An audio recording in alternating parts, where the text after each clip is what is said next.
Welcome back for another episode of the Lone Wolf Howlcast, howling out into the night for logic and reason in a world filled with madness. Tonight, Tiral and I are going to take it in a different direction, leave the politics aside for a little while.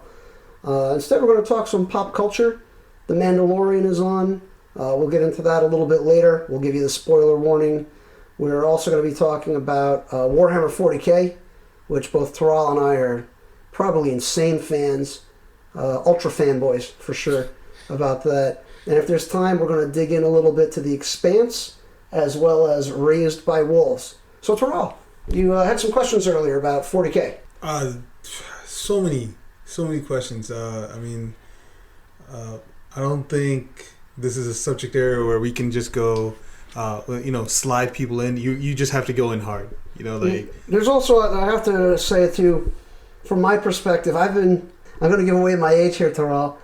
I've been involved with 40k since 1989, and there's a disparity between the newer fans and the old school fans because Games Workshop, aka GW, has retconned a lot of their own material. Obviously, they want to sell more product. If they're working off the same story from 1989, it's going to get stale. So I understand it from the business perspective. But there's a disparity in the fan base now between how things used to be with the old school lore versus the new school lore. So, where do you want to start? I want to start by saying that I'm firmly in support of a lot of the GW's decisions and how the lore has evolved. So as a business, they had a choice, and a lot of businesses have, especially in arts, where do you want to stay with your fervent, fanatical fans and appease them and keep them happy, or do you want to expand and grow? But in doing so, there has to be changes made. And I think with GW is they decided clearly towards growth. So what was once a very dark, grimdark is the genre title, but one was very hopeless, very extreme to a ludicrous degree world. They've started to make the lore more more diverse, more heartfelt, more accessible, and I'm probably in the minority because the old school fans are very much not happy with even some of the most fundamental choices they've made. I agree with you for the most part. However, I don't think it's becoming more hopeful because in the Cadia Falls mini campaign books that they put out, the Eye of Terror becomes exponentially larger and literally splits the Imperium in half. And I forgot the name they're using in the books, but there's the main Imperium, and then there's Imperium Nihilus, which is on the other side of the Cicatrix Maledictum, which is what they're calling the expanded Eye of Terror. And there's no communication between both sides. And then there's more Imperial worlds that are stuck now inside the expanded area of what amounts to the warp, bleeding into real space. And then you're mixing the Necrons that are trying to just, kill humanity at large. I don't think it's all that much hopeful anymore, Tiral. I completely disagree. I think it's so in this lore, in this world, there's the Imperium of Man. That's the human. Think the human factions, and the Imperium of Man is this is us, and there's the thing called Warp, which is this zone of where all... It's an unreality zone, or not even a zone. It's an unreality alternate dimension that was created by the sum total of human emotion over the millennia and millennia of human existence over time. Don't forget, Warhammer 40k means the year 40,000, so 38,000 years from now is when this is taking place. So it's been 40,000 plus years because I think the farthest back recorded human history is didn't they find Chinese records from 16 BC, 1600 more, BC or something? Not 1600, folks. I'm sorry. I know 16,000 BC. They found old written records now. Yeah. When they originally thought the oldest written records were 6,000. They found stuff that's even older. So we're looking at 56,000 1,000 years worth of humanity, human emotion, creating this alternate dimension. And through that emotion, these denizens began to gain consciousness. And there's the 4 main gods of chaos.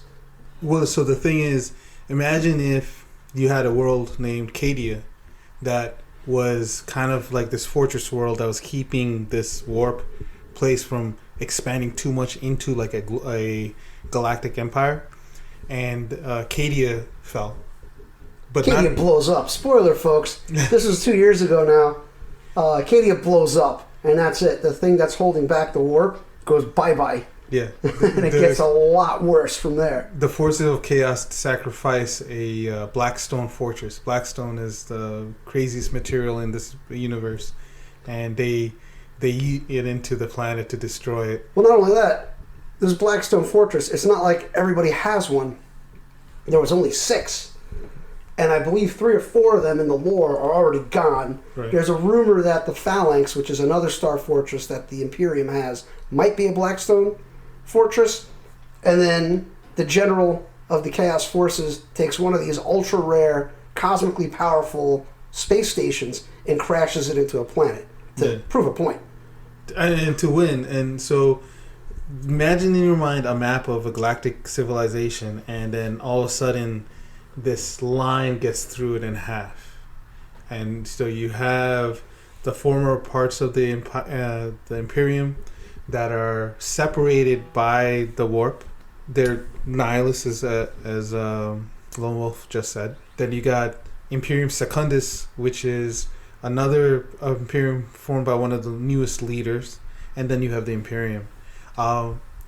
It is dark. It is a horrible situation for humans. It is a incredibly bad situation for the Imperium as a whole. And it's a fantastic setup for players and readers to envision a world of difficulty. So not only like you can, as players, you can play in situations that are cut off from the rest of the Empire.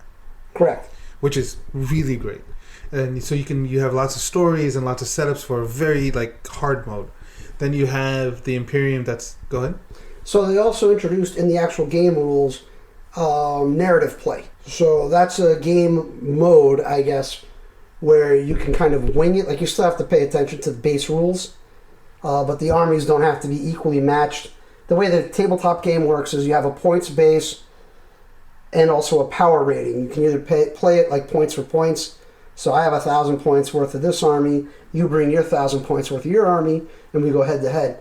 The narrative gives you some wiggle room to play more in a story-based format instead of just dice rolling for the afternoon to see who wins first. And it's a great... Agreed. It's been really positively felt.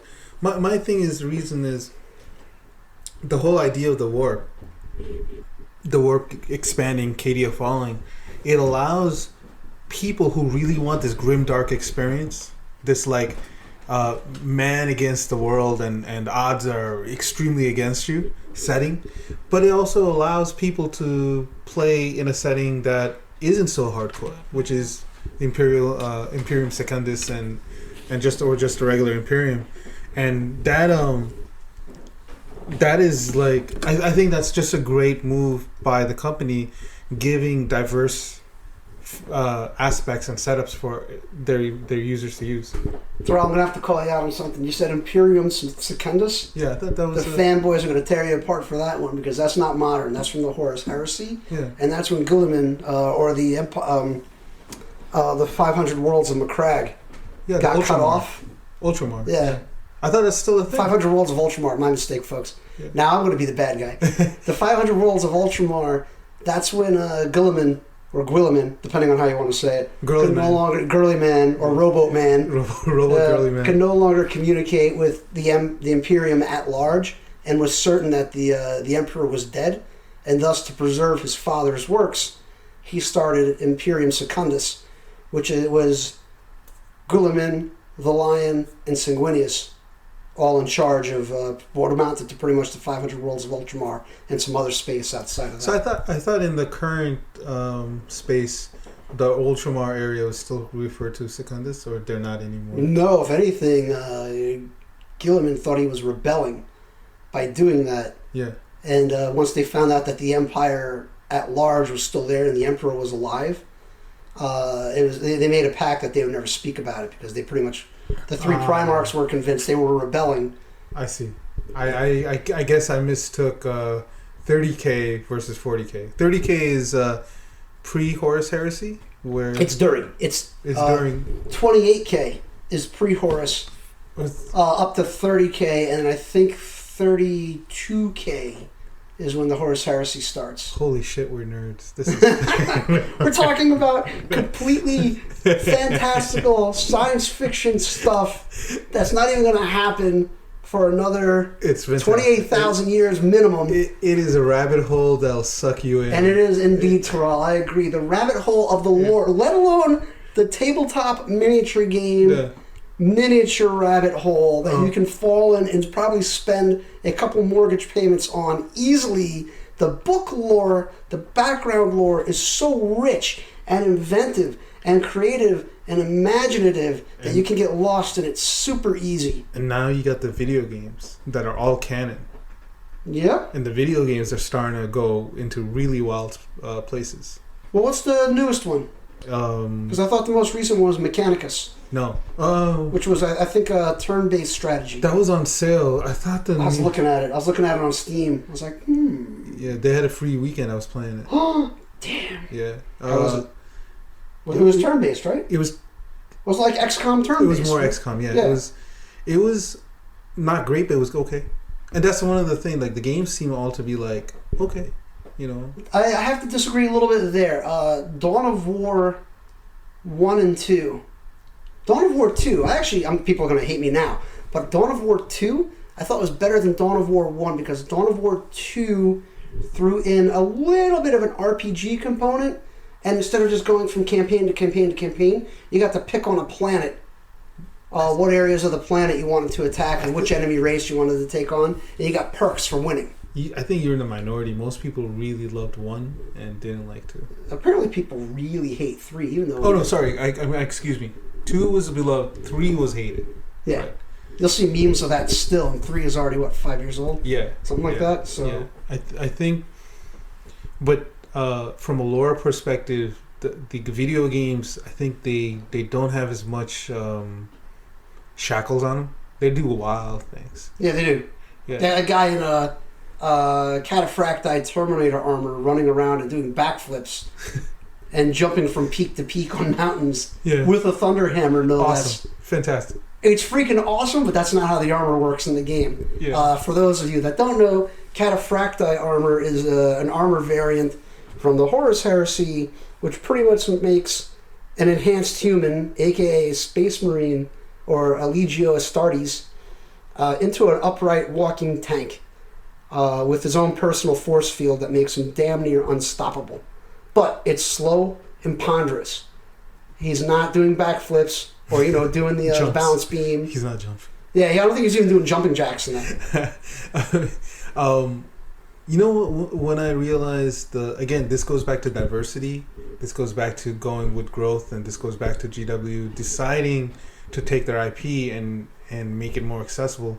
The commercials for the latest games are incredibly done well CG, and they have like mini stories of their own, and they push the world further. Just the commercials. Are you talking about video games or the other GW branded tabletop games? Video games and the branded, all of them. Like this, their mindset is growth. They've said that we cannot survive on our current fan base. Their mind is on growth, and the one that really struck me home was this one commercial or teaser trailer working as promotion. Was there's this faction in the game called the Battle Sisters or Sisters of Battle. Sisters of Battle, and they have one of the strangest things in the entire tabletop game, which is they have miracle dice, and everybody else has to abide by the rules, but this one group, their fanaticism towards the Emperor as a god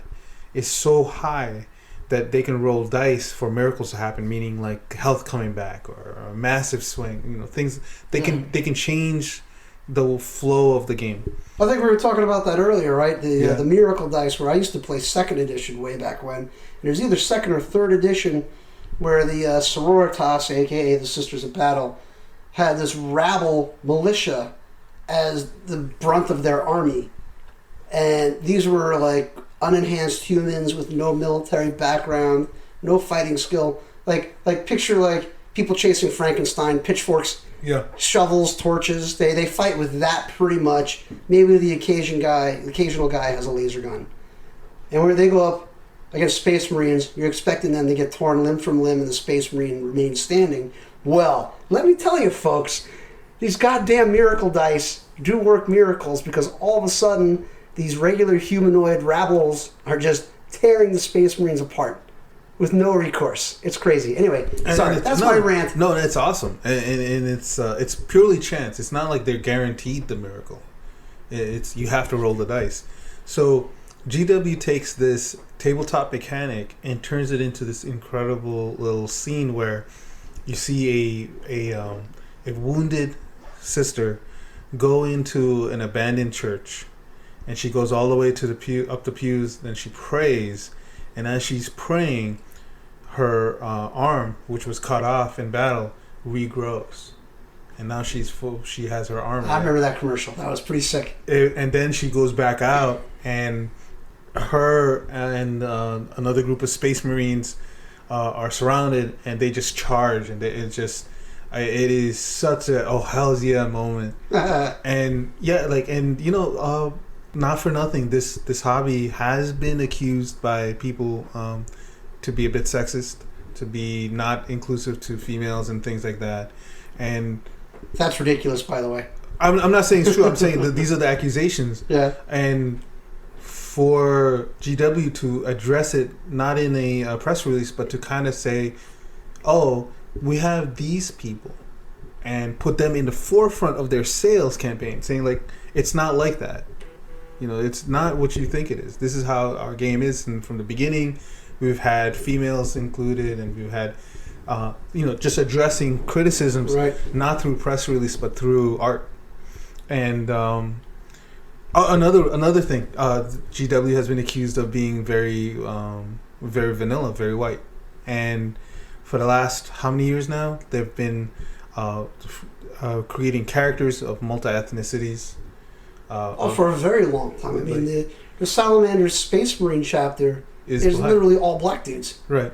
Yeah, and but not just tokenism, but like actual like named characters who are part of the books. Who their primogenitor was a black dude too. Right. Who's one of the most beloved characters out there, Vulcan. Right. For the background, folks, GW dipped into Grecian mythology and samurai lore.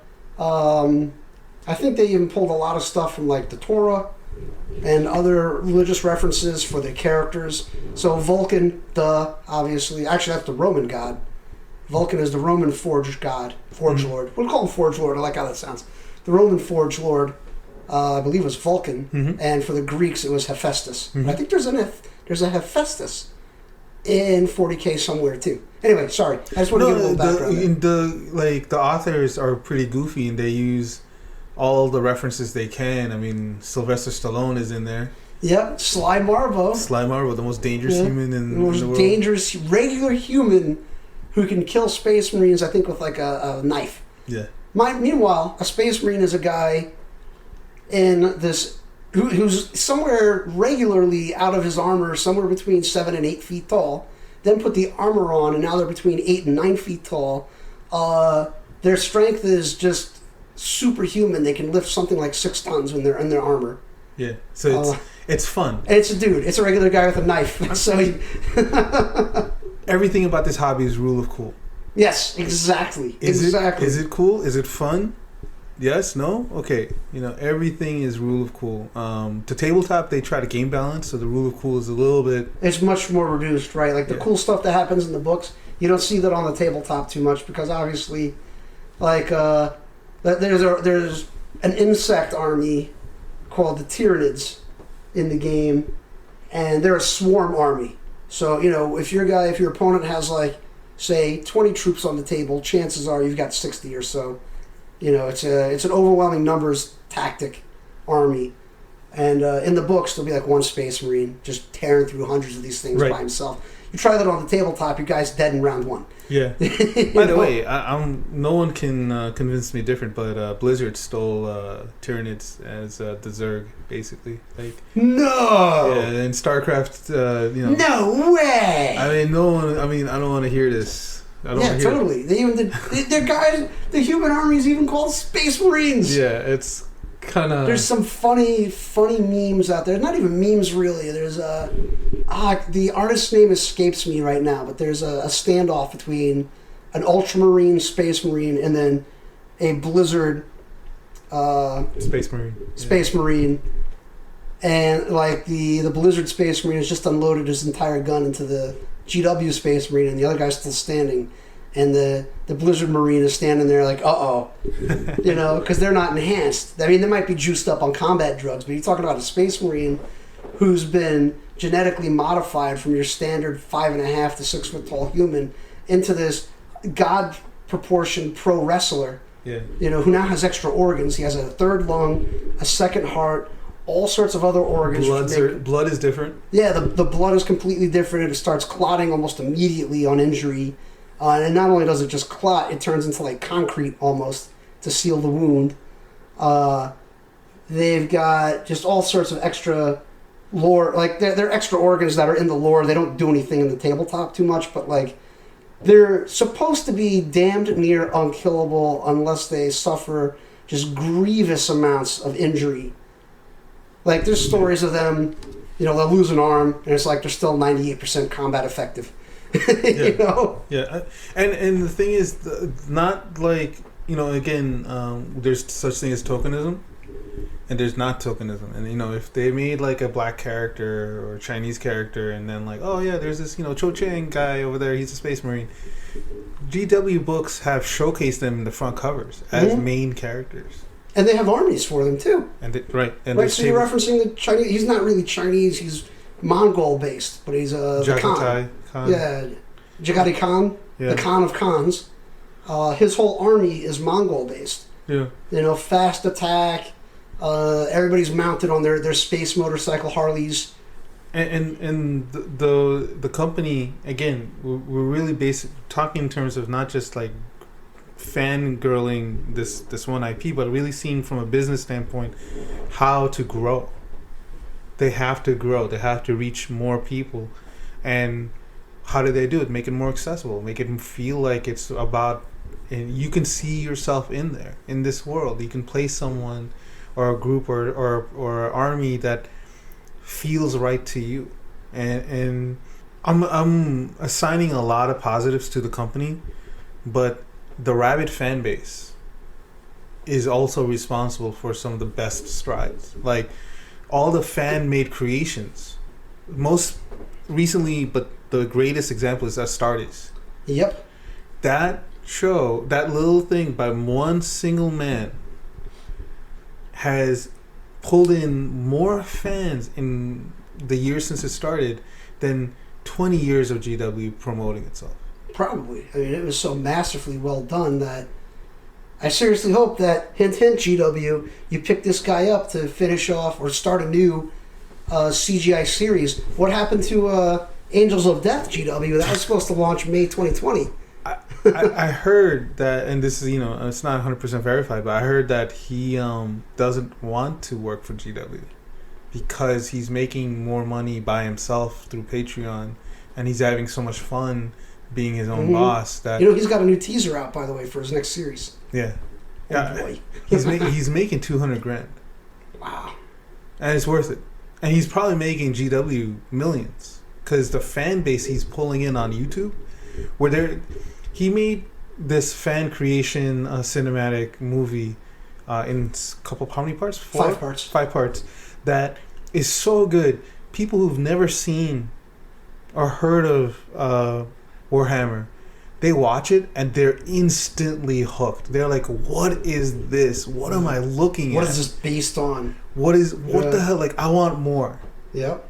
And so he's one of the, but it's not just him. There's other people like Hell's Reach, Death of Hope was another really good one. That was That one's dark. That shows like the super dark side. that is the real classic GW. I mean, but you have a situation where the fans are driving the IP forward more than the company is that actually owns it. There's also a really good move on GW's part. GW used to be like Disney, that if you did anything without their consent, it was litigation. Or it was a cease and desist at least, and if not, then litigation a la Disney. I think it really feels like GW has backed off on that because they've realized, oh crap, this is all free advertising. It depends. And when I say it depends is there's when it comes to control over fiction, the world, they have a tight grip still. So if you write, there's some issues, but not like fan fiction, but if you write and try to sell yourself like in professional manner, they have some issues. Well, yeah, because that's definitely theft of the IP if you're trying to, push this off. Oh, this is a GW sanctioned story, and it's not. I can't name another company who has regular fiction competitions for their fans that fans donate. Like they try out, like they write stories and make characters and everything. And if the top 5 or top 3 get accepted and they become full canon, they're legit. Like your story that you just wrote for a competition for money or for accolades. Oh, this is all real now. GW does that? I wasn't aware of this. Yeah, every competition that they have, that if you win, they post a story on their website. And if it's on their website, it's considered 100% canon. Wow. So if let's say you and I write a character and they think it's great and it beats out everybody else, even if it's in 3rd place, they'll post it, and from there on, our character is real. That's so cool. Yeah. So there's these fan friendly, but also kind of this like, I don't know how many other hobbies have this dynamic where the fans are actively driving growth, actively driving the world, actively pushing forth progress, and it's still under control. Still, I mean, if they really wanted to be dicks, they could have. I always wondered, maybe a bit of this is happening because of the Marvel extended universe.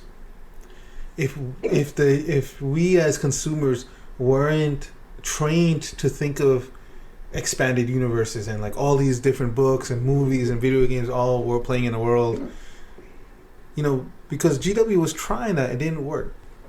We got trained by the MCU to think in terms of this huge universes with multiple characters and so many narratives and the settings and everything. I'm pretty sure that if the Marvel Cinematic Universe didn't blow up, Warhammer wouldn't be blowing up, because we wouldn't be thinking in terms of these fan creations. We wouldn't be thinking about the books.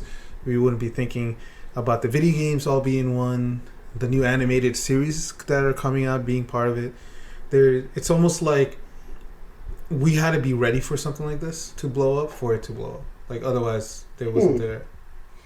I think on the back end, I think GW always had the plan to do that, because there was a lot of pushback when the Primaris Marines came out, and now that's like accepted almost everywhere. Well, that's because they, again, good company values. They listen to their customers. So, for people who don't understand this part, there's the Space Marines, and they're incredible and they're badass and whatnot.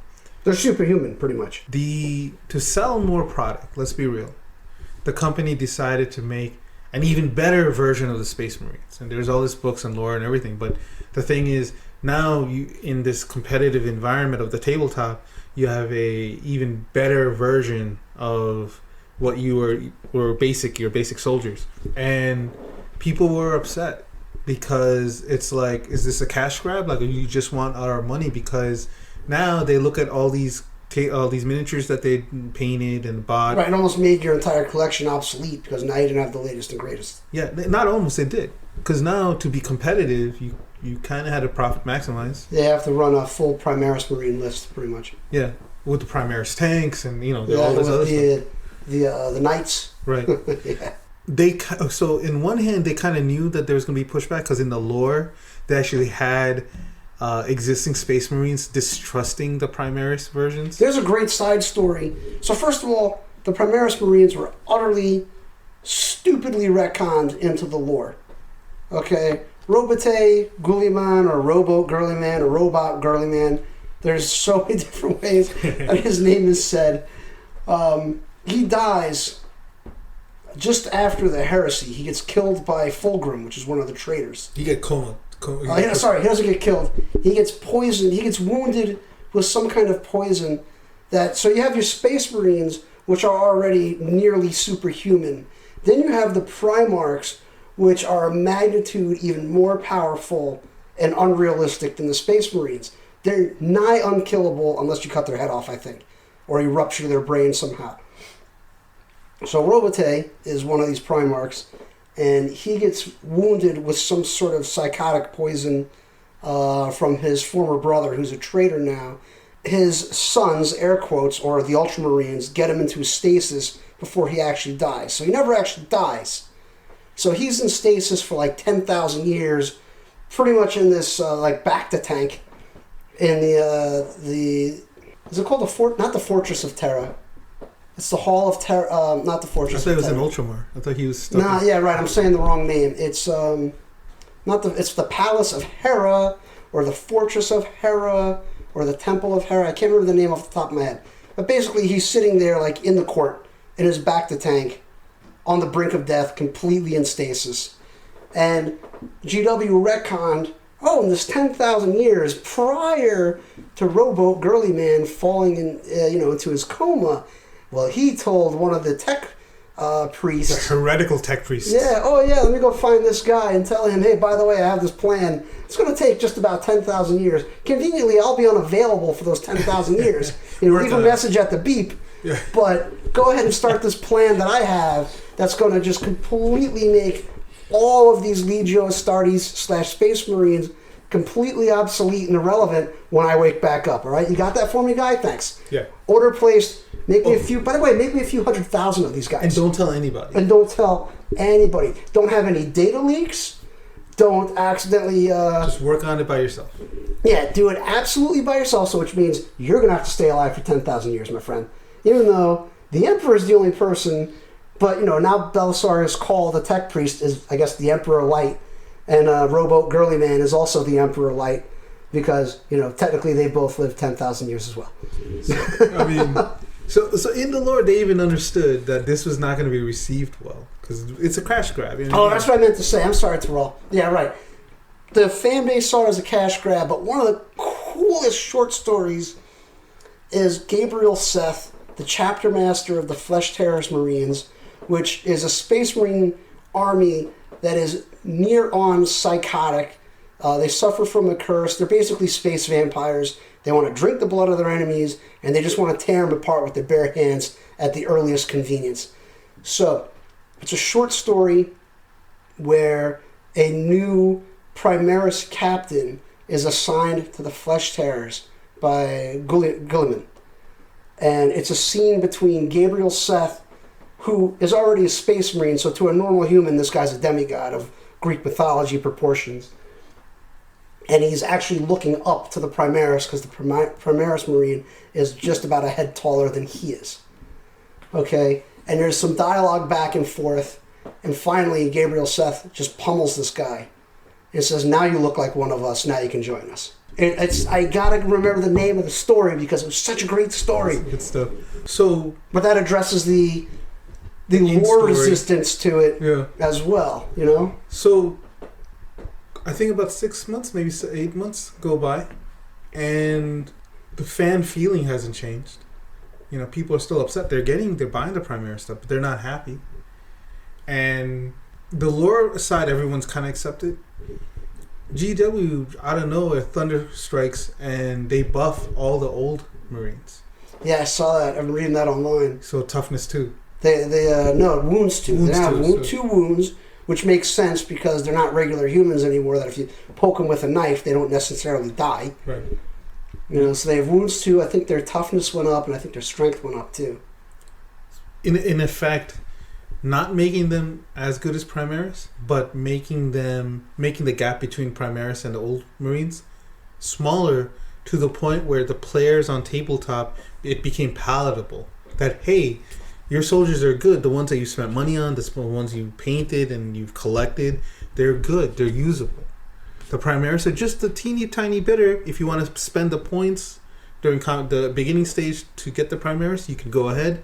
But if you use your toys that you already have, it's fine. Did you say toys? Miniatures. Did you say toys? Listen, Tiral. Listen. These are plastic army men that people go to great lengths to make their own. To make their own, Yeah. and to move about a tabletop in tactical strategies against their opponents, sir. I stand corrected. I am humbled and stand corrected. The point is, the game company probably increased their sales of Primaris by making it another tactical decision instead of a you have to do. I think the implication there is still kind of you have to do. Like the new box sets are Primaris only. But there is one other thing I wanted to comment on, which they're addressing the lore with, which was something as an old school player like myself always pissed me off. You'd get your space. This is all 28 millimeter scale miniatures. You'd have your human Imperial Guard guy, some kind of minimal damage resistant armor, and what amounted to a very, very powerful flashlight that was his laser gun. Spicy flashlight. A spicy flashlight. The same exact Space Marine miniature, which is supposed to be a dude who's somewhere between 8 and 9 feet tall in power armor. The armored Space Marine miniature was the same exact size as the Imperial Guard miniature, which the implication is the Space Marine is way tinier inside the armor, right? So the cool thing they finally did, and I think they started this a bunch of years ago, because then there was the Space Marine, there was the Imperial Guard, 28 millimeters tall. Space Marine, 28 millimeters tall. Terminator armored Space Marine, which is supposed to be a Space Marine who's already gigantic, and tactical dreadnought armor, which means it's a walking tank, was the same exact size in the 28 millimeter scale. I think about 10 years ago, it might have been even more, they finally started producing the Terminators as slightly bigger and on a bigger base, so they took up more space like they should. The best thing they did with the Primaris is finally made that they were originally called True Scale Marines because they tower over the Guardsmen now, which is what they should be doing initially from way back when. Now I get it. Back then everything was in pewter. The GW plastic tank kits were some sort of super crappy, horrible plastic. I don't know what kind of plastic it was. Now everything is this really superbly molded plastic that they're using. So I think it's easier to do it. Yeah, and one of the downsides of the hobby you just brought up is things are way more expensive. When I first got into this thing, it wasn't that expensive. Now it's hella expensive. You go out and get the new Indominus box set. It's almost $200. Yeah, no, I think on eBay it is $200. Like, you know. Oh, people are probably selling it for way more than that. The box set itself, I think, it's either. Sorry, folks, off the top of my head, I think it's either $180 or $195, like on the shelf. So if you had one, which of course, thanks to the pandemic, GW is struggling to push out product to meet demand, so it's probably even more on eBay, I would think. Yeah, like the prices to the game now are probably the biggest hindrance to. They're absurd. Probably, like, if all the positives aside, there's this one big negative, and that big negative is that the pricing is outlandish almost. Well, sure. I mean, back to this is Primaris Space Marines, right? I think they're 28 or 29 millimeters now. Mm-hmm. No, sorry, it was originally 28. So I think they're like 30 or 31. Like, they're just big enough that they're broader and taller than a regular Imperial Guard. Their poses are much more action. Right, but you want a lieutenant who can give out buffs to your army? Yeah. This one single plastic dude who's just a little bit taller than 28 millimeters worth of plastic is $35. Yeah, congrats. It's pretty much pay to play. Yeah, is what it feels like. And your characters are. Let's take Mortarion. He's a $200 miniature. Yeah. But he's a Primarch. That's still ridiculous. Yeah, it's still ridiculous that you would charge $200 for a single miniature. He's big. But still, he's made out of plastic. Yeah, and you still have to paint him. And you still have to put them together and paint them. Right. It's all good things aside, just the... I even hate that they, like, on their website, they make you pay for the short stories. They have, like, single short stories that you can pay to read, like $3. And it's like, just, you know, why if it's a huge book or a compendium of short stories, I understand. I'll pay. Yeah, I'd pay to buy that. I have a bunch of them in my library. I have a bunch of yours in my library. I know you have a bunch of mine. But you know, some of these, the pricing aspect of the hobby is going to be a deterrent, and with the economies globally going bad, they're increasing prices. Like, it's just very, like, would I have, you know, let's say that Mortorian, would I get that, or would I get a bit more money and just buy a Xbox? Like, for the cost of Mortorian, you can buy the Indomitus box set when it's back on shelves, and you have a functional small Primaris army. Yeah. Out of the box, you get a tank, you get a walker, and you get a variety of squads. The pricing is, and I mean, no matter how much we bitch, it probably nothing's going to change unless people just stop buying. Which isn't going to happen. It's like, because we love this. It's one of the most popular tabletop miniature games out there, next to X-Wing, I think. I don't think X-Wing replaced it yet, but I know it's up there. There is a breaking point, I think, because the prices are getting too much. I think, like, people are going to start 3D printing their own figures. I mean, if you push people far enough, eventually they're just going to start getting. You can creative. go buy STLs now for like $3, $10. Yeah. Yeah. Can you just explain STLs? Okay, I don't know what the actual file name stands for, but an STL file is the file type that your 3D printer uses. So it's a three-dimensional rendering that your 3D printer would understand, and it'd print out the 3D piece that way. Yeah, like you push people far enough, they'll start getting creative. I don't know if we're there yet, but we're getting there. It's getting there. I mean, I pay attention to a lot of the hobby websites. Yeah. And there's guys, I don't know if they're guys, there's people selling the STL files to print not quite exact replicas, and actually some of them look better than what GW is putting out. Yeah, especially with the faces, right? Yeah, the faces look good. But yeah, there's like alternates out there. Obviously, you'll never be able to use them at a GW sanctioned tournament. Right. But if you're playing casually with your buddies, yeah, you know, you want to print out your own Marine army, you can. Yeah, I have a friend who's really good at 3D printing, and he's very involved. And I brought it up to him like, hey, can you how much would it cost you to make me an army? And he was like, what's an army? And I explained, like, you know, X many of these, 5 of these, this and that. And I basically outlined like something that would have cost me $250. Mm-hmm.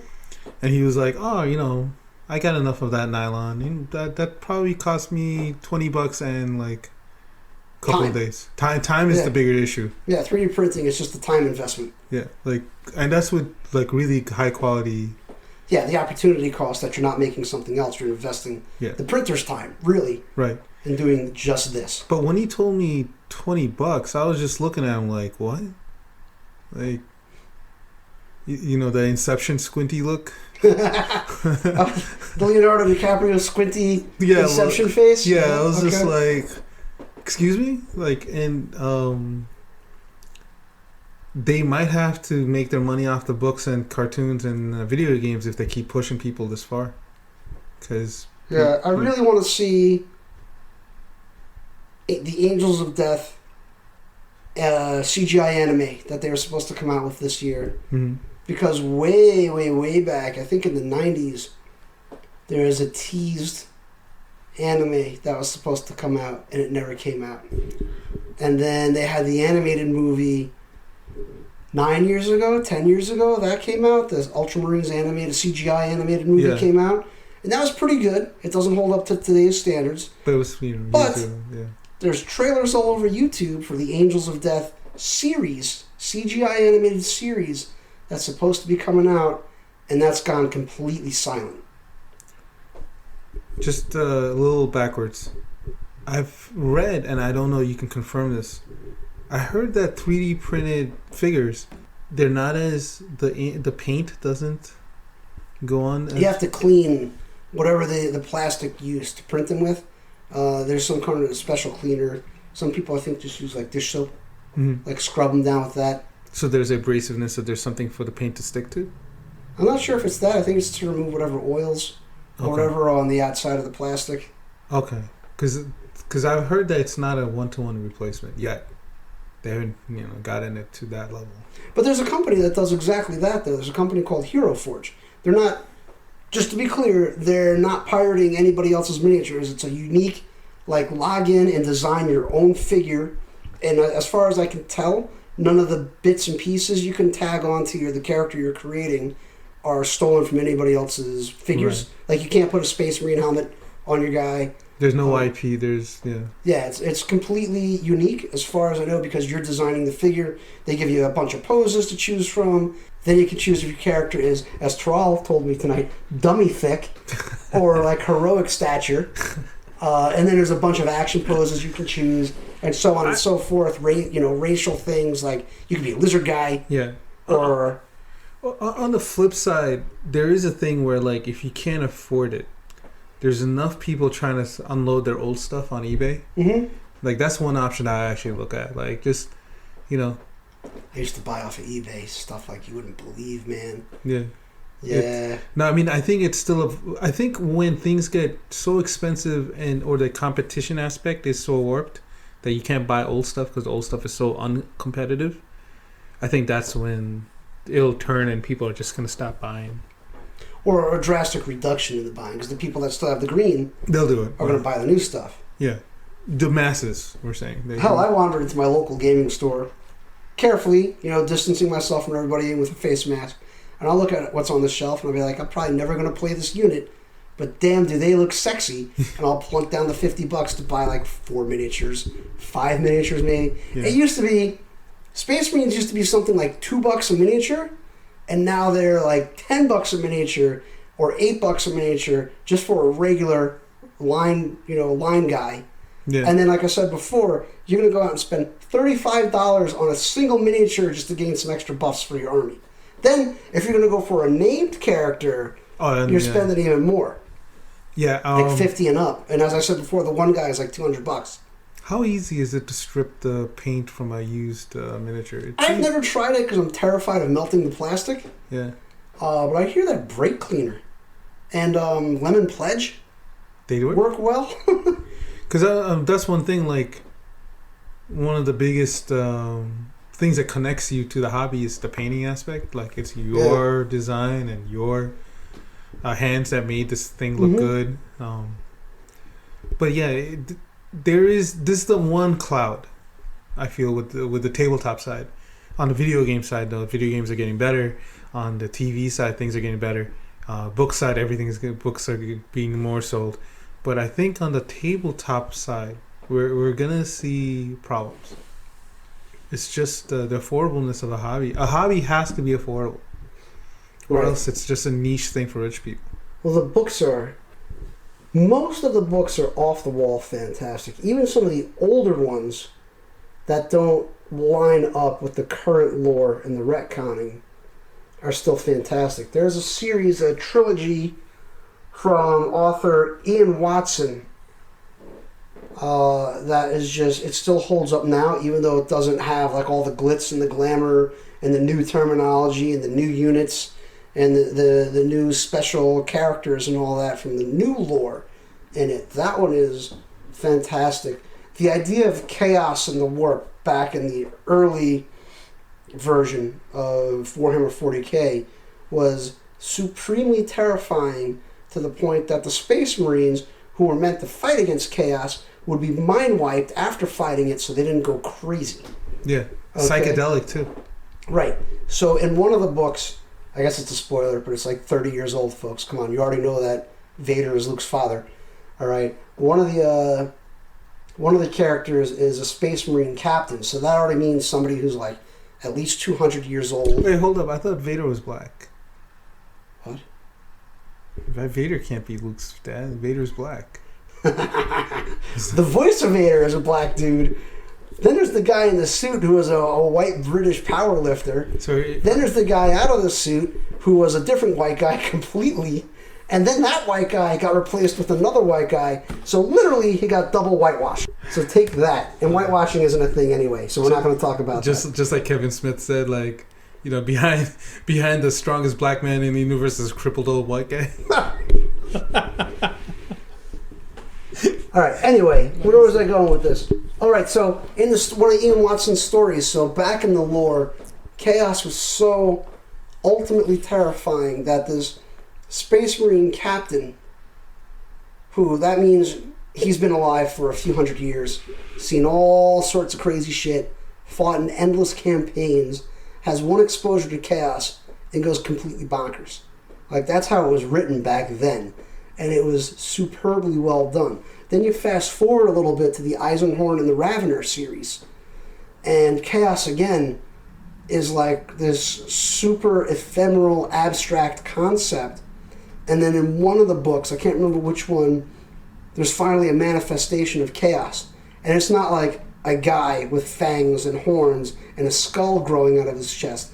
It's like this continental-sized, just amorphous entity starts to appear and like take over the planet that they're on. And that's like, holy shit, this is scary. I remember an old school short story. I think it was in the Galaxy Burns compendium. Are you talking about the petals? The flower? Yes! Yeah. You've read it? Is it in Galaxy Burns? Because I bet you have my book. And that's what it's in. The Dark Angel's army is fighting against these Chaos Marines on this very, very chaos-touched planet, that the planet itself is changing beneath their very feet. And finally the planet takes on the shape of like a planet-sized rose. And then the rose starts to wilt and die, and the petals start falling off, which means there's like massive continental tectonic shift as this planet starts falling apart and reshaping itself. And like, you don't see that in the writing anymore, because the creativity has been throttled so much. There's more shackles because now the lore continuity is such a... Yeah, I get it. There's a continuity they need to maintain when there used to not be there's, at all. Yeah, it's just like, oh, you want to write here? Go ahead. Yeah. Whatever. Just don't kill off a named character. Right. Every once in a while, there is some funky stuff. Like my favorite new-ish, not new, funky thing is when a couple of the Primarchs during the fights with Chaos, during the Horus Heresy, they come across a fortress, a Chaos Fortress. Except the Chaos Fortress is the size of a universe. Like, the walls of this fortress. What book is this in? Do you remember? I don't know, not off the top of my head. Is it part of the Horus Heresy series, yeah. or is it like a spin-off series? It's it's Guilliman and two other Primarchs. They have their fleet, and they come across it, and they meet it, and it's laughing at them like from a distance. And the gravity of the structure is, because the structure is literally a galaxy-wide thing. Huh. The gravity of it pulls all their ships in, and they start to panic because they don't know what to do. So they send all their nukes, or all their missiles into it. Well, keep in mind, folks, for those of you that don't know, I'm pretty sure at this point we've attracted the core fan group to this. But, yeah, no one's sticking around. Right, nobody's here anymore. There's spaceships that the Imperium fly are miles long. Like, yeah. It's not like the USS Enterprise or even a Star Destroyer, which is gigantic. The spaceships of the Imperium are, I think the smallest one is like 1 kilometer long. Yeah. And the larger capital ships are shooting Empire State-sized shells out of their main cannons.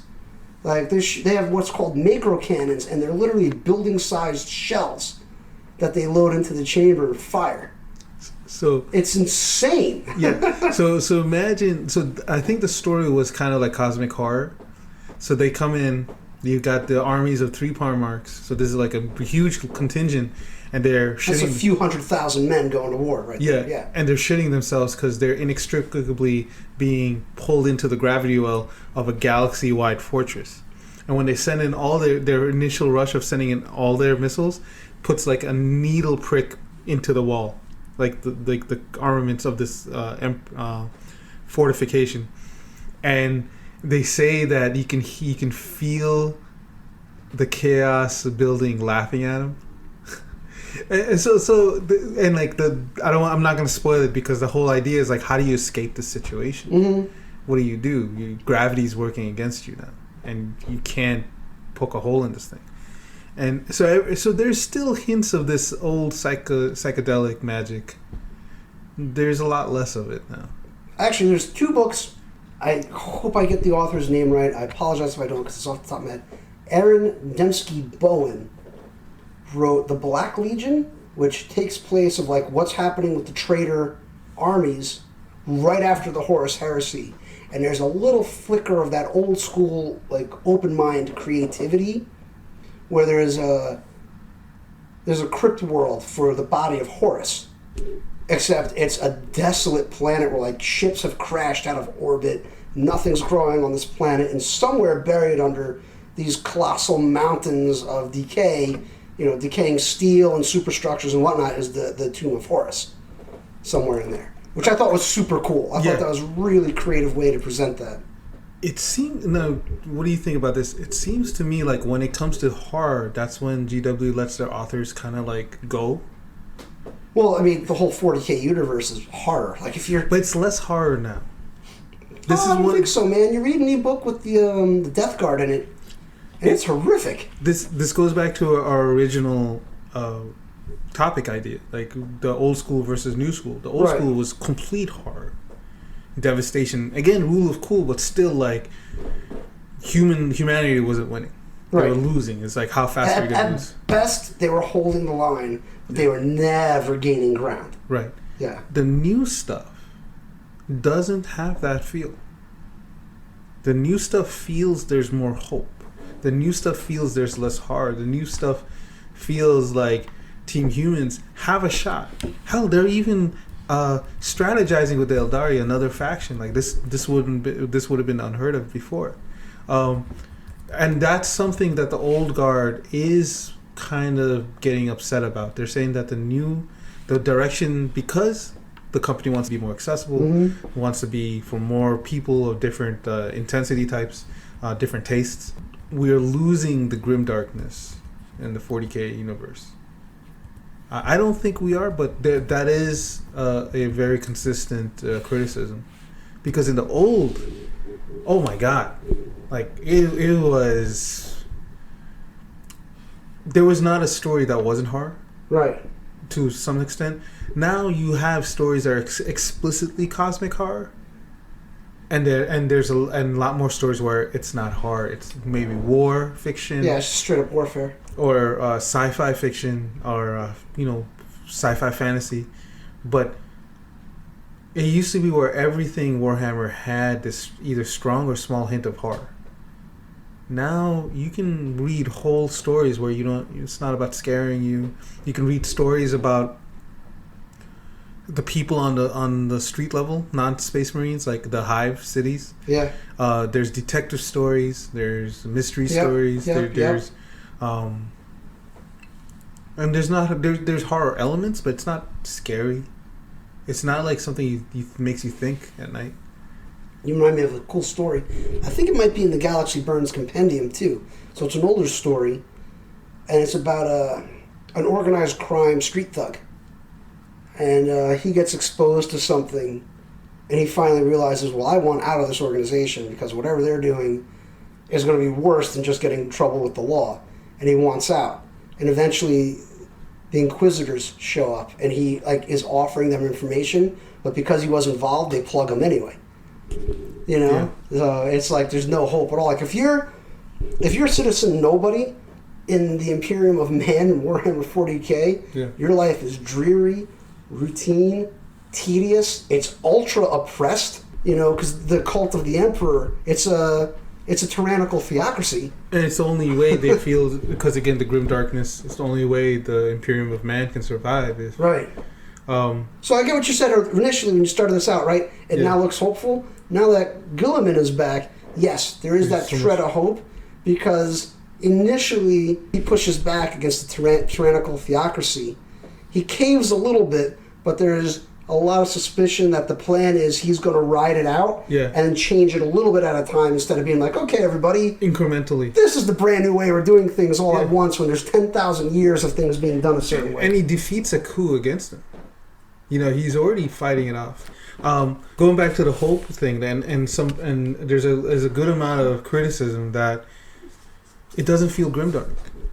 Oh, really? It doesn't feel, or it feels like a watered down version of grimdark. That, you know, like the horror isn't there. I don't know, man. I mean, I get maybe the horror, although any story with the Tyranids in it is utterly terrifying because they're mindless insects whose sole purpose is to eat anything that gets in their way. You're right. I'm just saying, like, you compare. That's like spider nightmare fuel, you know? You compared the feel of the pages before in the psychedelicness and the feeling like I don't know where this is going. Yeah, I got a short story I got to go find and share with you. It's about a rogue trader, Trader, so people don't confuse that with traitor, Tritor. A rogue trader is someone who's so prominent within the Imperium that killing them would be a bigger problem rather than just making them go away. So they're usually issued an exploratory fleet to just go out into space. Do whatever. Yeah, do whatever, just go away and don't come back pretty much. And this guy actually starts traveling to chaos-tainted worlds. And it gets to a point that he's captured, and it's back into the old school creativity where him and his navigator... By the way, a navigator isn't a guy who's just reading, like, star charts. Wait, I know the story. We read it, yeah. Yeah. So a navigator in the 40K world isn't a dude who's just reading star charts with his compass and his protractor. You know, they can actually see into the warp and chart courses through the chaos and the unreality that is the warp. Which is the only way to transverse the So they're kind of like psychic a little bit. A lot. So, yeah, they're psychic a little bit a lot. No, they're psychers. They are, but their psychic is completely... Their psychic power is stovepiped into one ability, which is I can just chart a path through the warp. Yeah, I can see the Astronomicon. And, right. Yeah. So the story goes they eventually get captured. They start getting dipped in whatever this stuff is, and they're getting distilled into a liqueur. And I was like, you don't see that anymore, you know? No, again, horror. Every single piece... that's horrific. Imagine that. Every single piece of Warhammer lore had a strong throughput of horror. And we don't have that. That's a valid criticism, I feel. Like, it's different. Because not everyone now wants to read horror. They don't want their minds blown. They don't want to have that H.P. Lovecraft feel to what they're reading. They want to hear like Dan Abnett and the Ghost of Tanith. You know, like they want that war story. They want that epic heroes story. They my favorite Seath is Cain. They want that hilarious story. That's funny. I got to comment on that real quick. Yeah. So I have to remember if the name is correct because again, folks, I'm doing this off the top of my mind. But his fencing trainer, his fencing master, was Miyamoto de Bergerac. Yeah. Which Miyamoto is Musashi Miyamoto, the greatest, probably fictional swordsman in Japanese. He was a real guy, but like the exploits. No, he did it. They sound a little out there. I've read the books. I've read a lot of the books. I've read Book of the Five Rings. I read his biography. Yeah. Some of it's a little. There's a little flavor much introduced. Okay. The spice. You know, there's a little flavor. Yeah. But like, so he has the greatest historical Japanese swordsman meshed with one of the best fictional French swordsmen of the lifetime, which was de Bergerac. Which was the story of the guy with big giant nose who was in love with Roxanne, but he couldn't talk to her because of his appearance and he was embarrassed. Getting a sword fight, he's splattering guys left and right, but he just can't talk to the woman. So I thought it was utterly hysterical that this is the name of his trainer. Plus the planet he's from has a ridiculously stupid name, which was so funny, and I can't remember it right now. I could probably look it up real quick. But it's it's. I think now the 40K world is more things for more people. It is, yeah. The author's name is Sandy. Well, her name escapes me right now, but she's like the comedy writer for 40K, and then everybody else is grimdark. Yeah, there's more comedy now, I think, because Seath is Cain novels are so popular that they realize that hey, there's a demand for some comedy. I really like it, man. I'm always on the Reddits. There's fanatics there, and it's awesome. And I wish there was movies. I mean, I wish they gave that Stardies guy like, here's $1 million. Please make a 60-minute movie. Thank you. We'll leave you alone. Right? Yeah, we're just gonna. Here's a barrel of cocaine, and here's $1 million. Do what you got to do. Make us a movie, please. I'm trying to look up Siaphus Kane's info right now, and I'm just. There. I definitely remember the Miyamoto de Bergerac. I think I had it backwards before. I think I said Musashi de Bergerac, but. Another criticism, and this is a little bit different from the whole grimdark versus non-grimdark, is the original Horus Heresy and everything around it was supposed to be intentionally vague with unreliable narrators. It was supposed to be the fables of the yesteryear. Like the Primarchs were supposed to be gods that you only heard of or prayed to. The original mention of the heresy was literally a side column blurb. I think it was either in the original Rogue Trader, like version 1 rules book, which Rogue Trader then turned into Warhammer 40k. Rogue Trader was the original rules book. It was a little slightly more RPG instead of just straight tabletop. It was either there or it might have been in the Warhammer 40k 2nd edition. I thought it was 2nd. Rule book, but it's like a side panel blurb about the heresy, and like look at it now. Yeah, it's a gigantic galaxy of lore. Yeah, it was supposed to be something like in the way background. The Primarchs were supposed to be these mystical characters, like gods, like in Greek gods, in the background of things, but not something that you actually see or know about. Mm-hmm. Unreliable narrators, so you really didn't know what exactly happened. It's hazy stuff, just as a backdrop to the fights. And now they've gotten... Now it's at the forefront. Now it's the forefront, and now they made it specific, so it's kind of like... Now the mystery's gone. We're already an hour in. There's one other 40k thing I want to touch on before we talk about the other stuff. We're going to talk about other stuff? Are you sure we got more stuff to talk about? Are you sure we're done with 40k? This is the last thing I want to talk about. One of the things that has pissed me off forever about it is that these demigods, the Primarchs, their naming convention, the weird that's associated with their name, the WYRD. So there's a Primarch who's a failed Spartacus. His background is when he crash landed on this planet as a child, he was taken in by these gladiatorial slave traders, pretty much. And he eventually engineered a revolt and an escape, but he fails at it. So, and his name is Angron. And guess what Angron is all the time, Tiral? I don't know. What emotional... What emotional state is Angron in all the time? Yeah. He's angry. Imagine that. What? Then there's another guy. There's another guy whose name is Perturabo. Guess what emotional state he's in all the time? Listen, Peter Turbo is my favorite. Peter Turbo? Peter Turbo is my favorite. Listen, Peter Turbo loves flowers and puppies. No, he is perturbed and pissed off all the time. Right. Huh. Imagine that. There's who's the one you mentioned earlier? The other guy. Mortarion?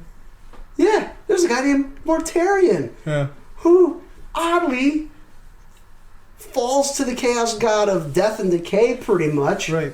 It's got a name close to mortuary. Yeah, that's a coincidence. Right. That's just a coincidence. And then there's the other guy too, the shadow guy. Right? What was his name again, Tiral? Listen, man. Raven, I think his name Corvex was. Corax. Oh yeah, that guy.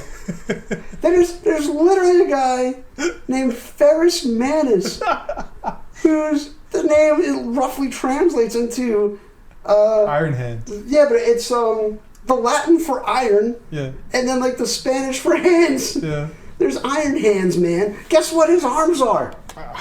Iron. They're actually not iron. They're some sort of silver material that no one knows they're. But metal. still, they're metal hands. And his faction wants to replace all their body parts with Machine parts. as much as they can. Because the mantra, they're the Iron War, not the Iron Wars, that's the other guys. These are the Iron Hands. The Iron Hands. Because guess what? Their Primarch had, because his name, alright? So, and one of the mantras of their legion at the time was, the flesh is weak. Flesh is weak. The, and there's so many Sanguinius. more. Sanguinius, who turns out to be a giant space vampire, who's just holding it at bay. Yep. Horus, it was the Italians. I never got the Horus link. Right, because in Egyptian mythology, I don't think Horus ever rebelled or anything like that, right? I think he was high up. And then there's Rogel Dorn, which there's nothing weird with his name. Fulgrim, I thought that was original, unless I'm wrong. I don't know. It kind of feels like they're saying he's full of himself. Is it? You know, but I think Fulgrim might have some Babylonian reference or something like that to it. Oh, but, okay. Then there's the Alpha Legion, which, spoiler, folks, in case you haven't been reading any of the lore, there's two Primorcs for the Alpha Legion. There's Twins. Alpha and Omegon, both of which have been killed multiple times with 100% certainty, and then sure enough, they pop back up again later on. Those guys are the best. The Alpha Legion, all the way. Okay, so that's one of the things where people want the Alpha Legion's storyline to progress, but if you progress it, you remove all the mystery.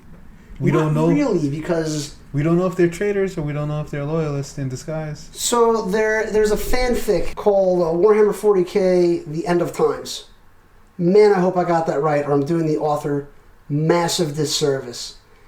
But it's the long, multi-thousand-year long game of the Alpha Legion. The big spoiler is, turns out they've been loyalists the entire time. I think it was after that fanfic came out that GW released a story where the loyalist Space Marines had to let the Alfarius group win, get a relic. And people were like, wait, why would the Emperor want the bad there's guys? a lot of back and forth on if the Emperor is omnipotent and omnipresent. Yeah, I think he is. There's a lot of back and forth. I don't know if he's omnipotent without the help of the legendary 5th Chaos God, ironically, who hates chaos, Malal. He's supposed to be like the good Chaos God that wants to see the fall of chaos. Well, that goes back to way back in our conversation about IP and legal. Well, Malal, the author that wrote Malal, when they contracted him out, they didn't specify that, the IP, whatever you make, belongs to us.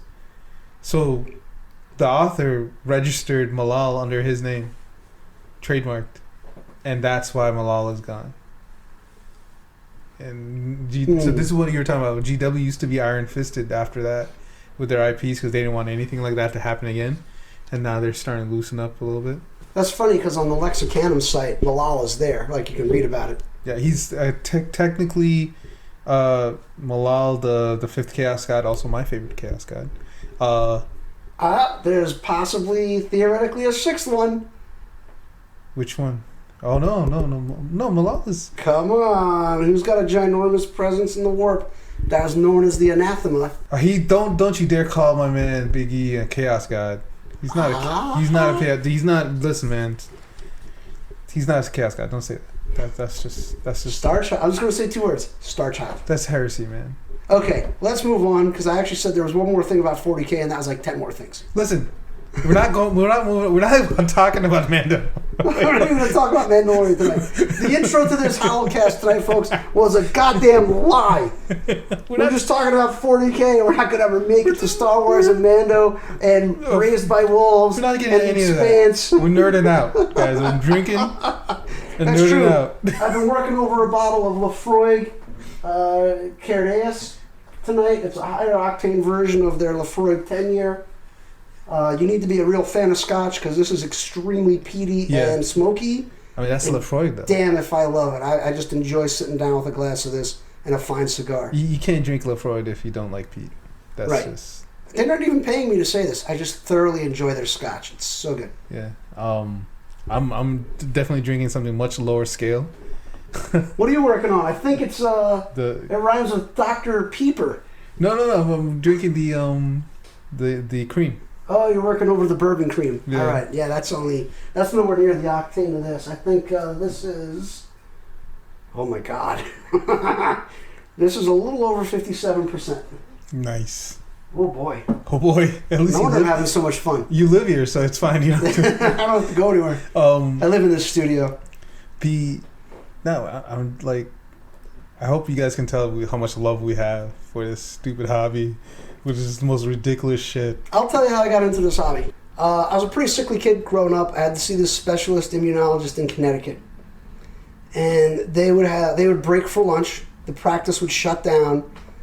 I was in Connecticut, nowhere near where I lived, so I found this local hobby shop, and I remember the name to this day, and I am way older now than I was in 1989, obviously, and the hobby shop was called Whirligig Games.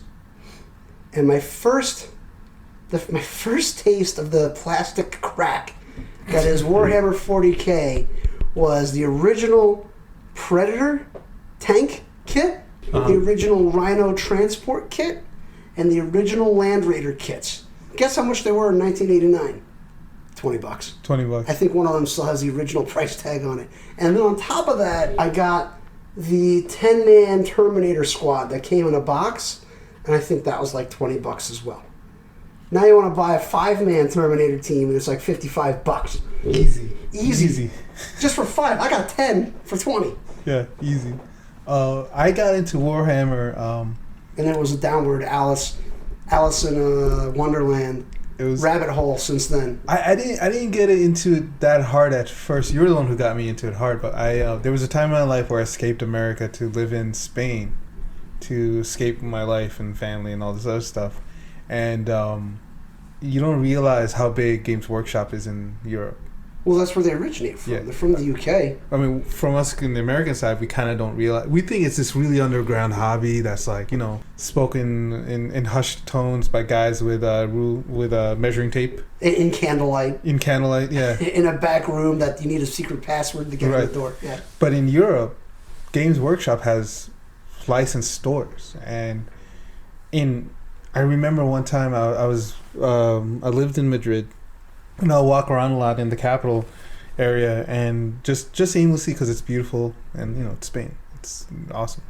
And in the middle of like the urban center, there was a Games Workshop. Like that's how big of a thing this was. So I go in, I'm like, oh, I remember, people in America, like it reminded me of home a little bit because I remember like looking at the figures.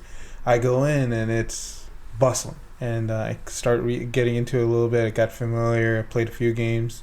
Then I came back, and years later, me and Lone Wolf meet, and he has to get rid of books, and he's like, "Hey, you want some Warhammer books?" I was like, "Yeah, I remember Warhammer," and he just hands me the stuff, and now I'm on 40K lore subreddit, and duking it out on the reg. Instead of being like a normal human being and looking at porn on Reddit, I'm first thing in the morning, I was like, "All right, what's 40K lore?" And 40K lore uncensored, and my second favorite subreddit is 40K orc science. The theory about that, actually, I think they finally made that canon. They made a canon. Canon. Whatever. I'm deep into this Lefroy, folks. I apologize.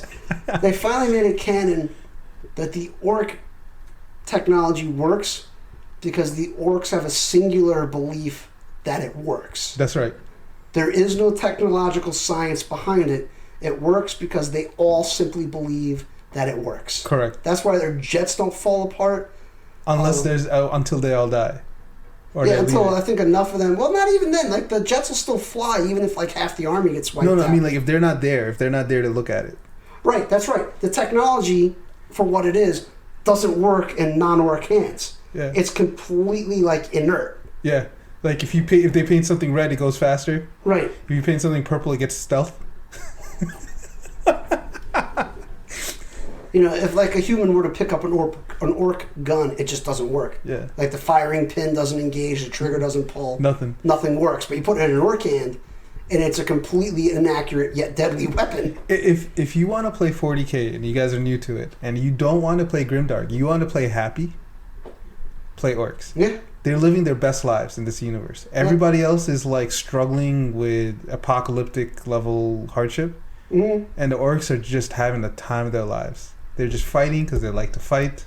Yeah, their whole culture is based around fight. Their currency is teeth from defeated competitors, rivals. Teeth from defeated rivals is their currency. Yeah, like if you want to smile and you need a break from grimdark or from life, because it's 2020. Read an orc book. Read a pro orc book, not one from the Imperial perspective. No, there's plenty of books out there. Like I remember one. They're mushrooms. Another thing, orcs are mushrooms. Correct. They're grown from fungus. Yeah, they're grown from fungus. So like they just and they believe their souls are immortal. So they just like they fight. They don't believe in death because they're like, oh, I'm just gonna get to my next orc body. So they don't give a shit. Yeah. There was one. There's a couple. I'm sorry, I'm a little off track here, but there's. Dare I say it? There's 2 other GW games. There's 3 other GW games. Technically, 4 other GW tabletop games that I'm interested in. One I just bought into because they sort of kickstarted it through Hasbro. It's they rebooted Hero Quest. Oh yeah. I backed at the top tier. Yeah.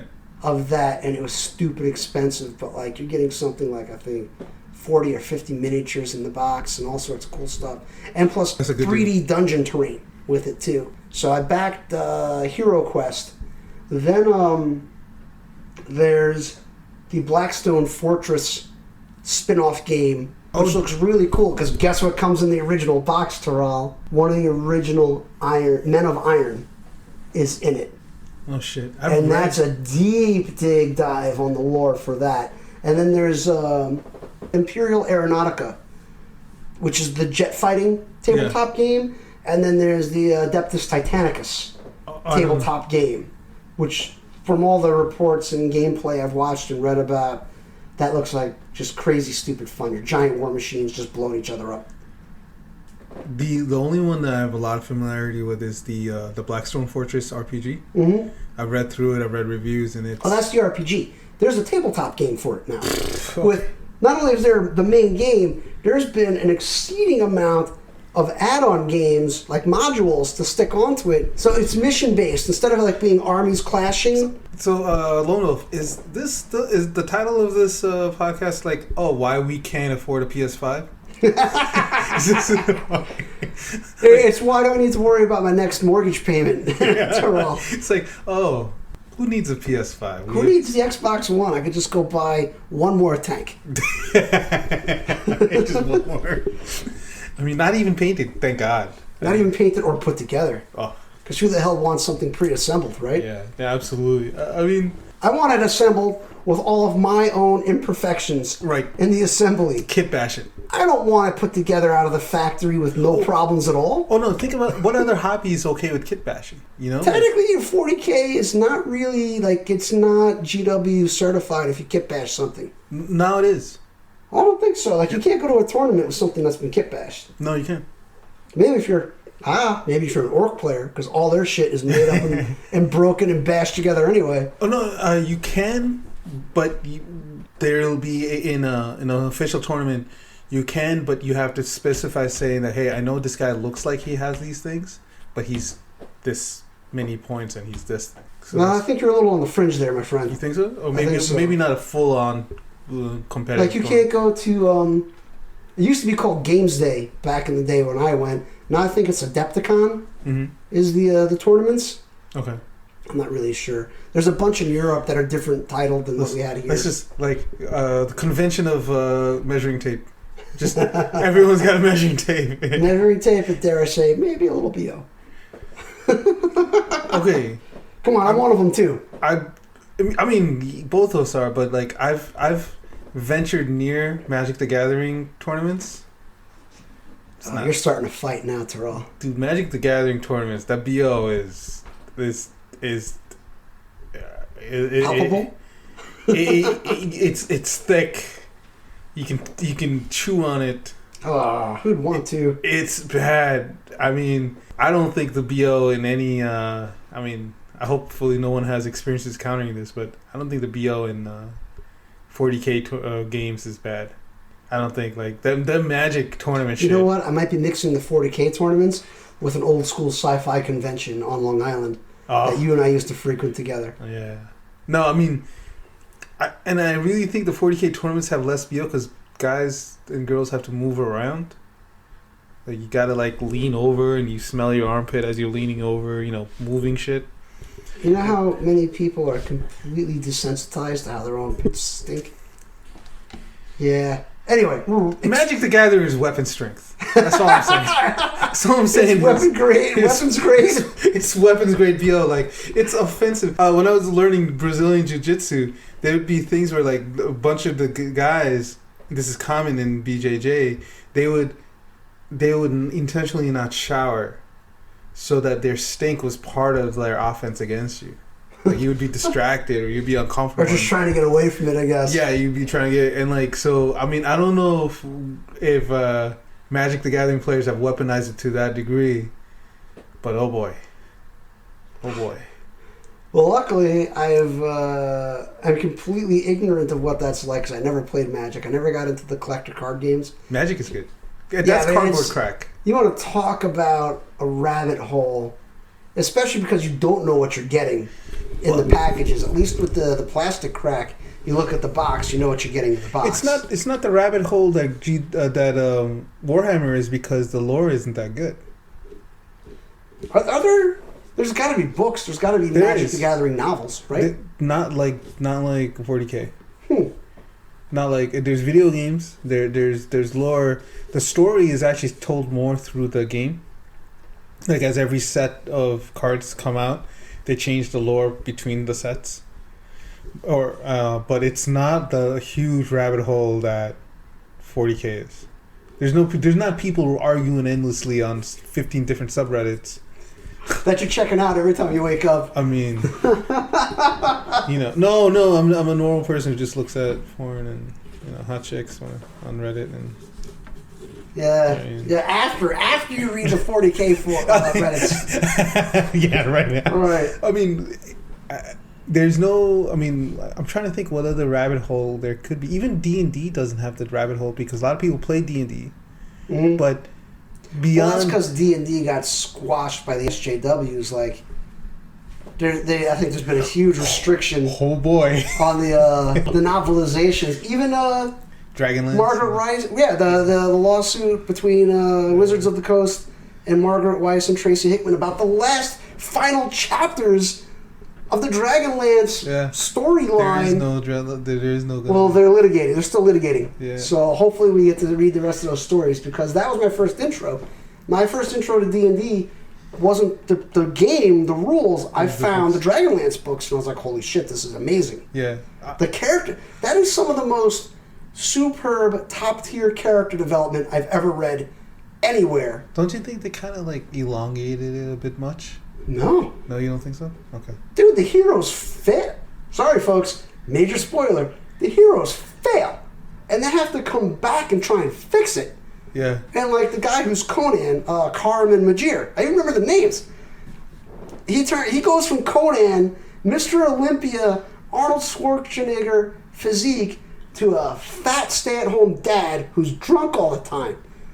And then he has to fight his way back to what he used to be. You don't see that anymore. You don't see anybody going through those peaks and valleys of success and failure. There's no rush to end, yeah. You don't see that success and failure loop. You know what is an underrated quality about Warhammer that makes the rabbit hole so fun? It's so insanely ridiculous on the surface, and then deep inside there's this drama. But then you go deeper and it's ridiculous again. it's just like you just go down the rabbit hole and the ridiculousness of, like D&D isn't that ridiculous. It's just not. No, it's just super fantastical. Yeah, it's fantasy, but it's not ridiculous. Yeah. So there's no like real incentive to go deeper, because there's not much there. Like in terms of like deepness levels, unless you're really into the deities and things like that.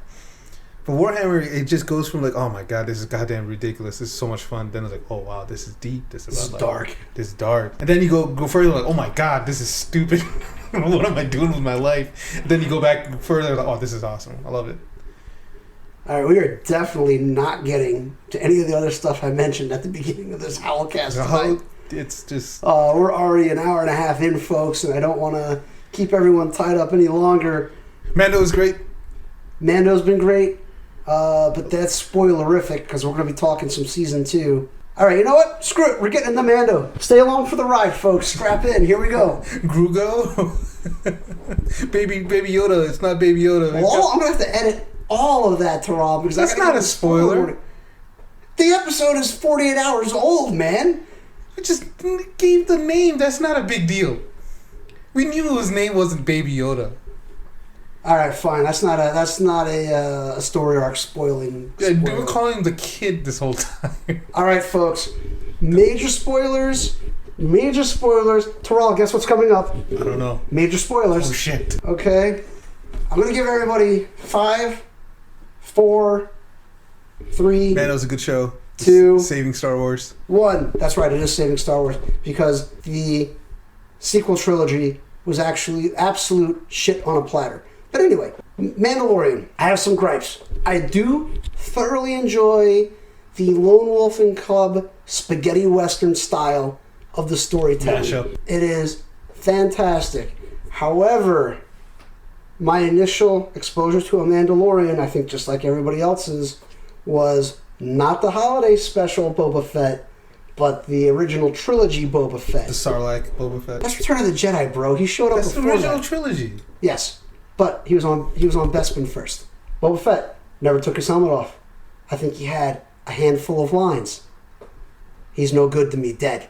That's all he says in freaking Empire Strikes Back. Yeah. All right, now, fast forward, you've got the kids' cartoons, you've got the Clone Wars cartoon, you've got Rebels. Well, the Mandalorians are talking up a storm and popping their helmets off all the time and blowing away the mystique. Now, I get it. They needed to make the characters relatable for kids, so the helmet's got to come off so you could tell, Mandalorian A from Mandalorian B. But we get to the Mandalorian series on Disney+. The Mandalorian TV series, for the most part, is pretty damn awesome. But based on my previous exposure, just like everybody else's, to the first Mandalorian, Boba Fett, I kind of wish Mando didn't talk as much. Even with the mask on, the helmet on, the body language could emote so much more than just talking through everything. And I feel like they could have done better with way less dialogue on the Mandalorian's part and a lot more body language and intensity of action. But other than that, thoroughly enjoying it. The story is great. I like that it's pretty much the Wild West out in space. They keep it simple too. They do. Yeah, it's a very linear story. Yeah. There's no mystery. I mean, okay, there's the mystery of... There's herrings. And, Yeah, there's the mystery of, like, what the child is. Nobody knows what the alien race name is of the Yoda race. Yeah. There is info dumps, but it's not the norm. It's just like, instead of getting bogged down in theory crafting on the lore or the world, they're just giving you a simple story. It's based on Lone Wolf and the Cub. But another key factor is the hero isn't well, he's not even a hero. He's an anti-hero. Yeah. Really. And he's not perfect. He fails. He runs into dead ends and has to backtrack. He actually gives up Baby Yoda. Like, he fulfills his mission. He hands it to the evil space Nazis. Then he rescues him. But, he has... Then he comes back and rescues him, folks. So he's not a totally evil bastard. He starts out as a killer for hire. Yeah. Pretty much. Not even a killer, but a bounty hunter, but he's way more than willing to pull the trigger if he has to. And then he starts to mellow out and you see the humanity start coming in. Yeah, he becomes a single dad. A single dad in space. Single dad in space. With one bathroom. With very hungry kid who's eating everything. Literally anything organic that ends up in front of the kid gets swallowed. Yeah. Unfortunately. Come on, season 2, episode 2, such a throwaway. Let me pick up this frog lady. Yeah. And we're going to go to another planet. Oh no, my ship breaks down and crashes through the ice. Now I have to fight giant ice spiders. Oh, after doing all that work, when he finally gets to deliver the frog lady, all the secret information the frog lady's husband gives her just points to the neighborhood bar. Yep. Meanwhile, frog lady husband, or frog husband, was supposed to have all this knowledge about where Mando was supposed to go next. And he goes, quack, quack, quack, and points to the bar. Yeah. Okay, thanks, guy. Yeah. Yeah. Every episode starts with Mando going to the neighborhood tavern. Like, literally. Which relates to the Western. Yeah. Where did everybody hang out, right? Where were all the stories told? The local tavern. So he did all this shit to save, like, this endangered species. Just to be pointed to the local bar. Just to be pointed to the local bar. And then what does he do? He gets in trouble. Right. What's really cool that I've noticed too is they're looping in a lot of the more obscure alien races that you didn't see a lot of in the movies. Like the Quarren, which are the squid guys. Not to be confused with the Mon Calamari, not the fish head guys. But the squid guys. It's a trap. Yeah, they're not yelling. Yeah, it's a trap. It's not those guys. It's the other ones that have sort of the squid submarine-shaped head and the tentacle chin. Yeah. In episode 4, I think the character showed up in the New Hope movie in the Mos Eisley Cantina. It's the guy who gets his arm chopped off by Obi-Wan Kenobi. And I believe he was called Snaggletooth, but I don't know what his race is called. But in episode 4, there's a bunch of them doing something. I'm also, Tiral, you're going to love this, I'm also not a big fan of fat Gina Carano. Easy, sir. That's thick with 2 C's. It's not fat. I would prefer the athletic MMA Gina Carano. I think would be much more believable as an action star. We still got the athletic MMA Gina Carano with a little bit more bulk, a little bit more muscle. Just the bigger arms. She's a shot. Call it muscle. She's a dropship trooper. Yeah. Whatever the hell that means in a world where, spaceships are atmospheric and space-worthy at the same time.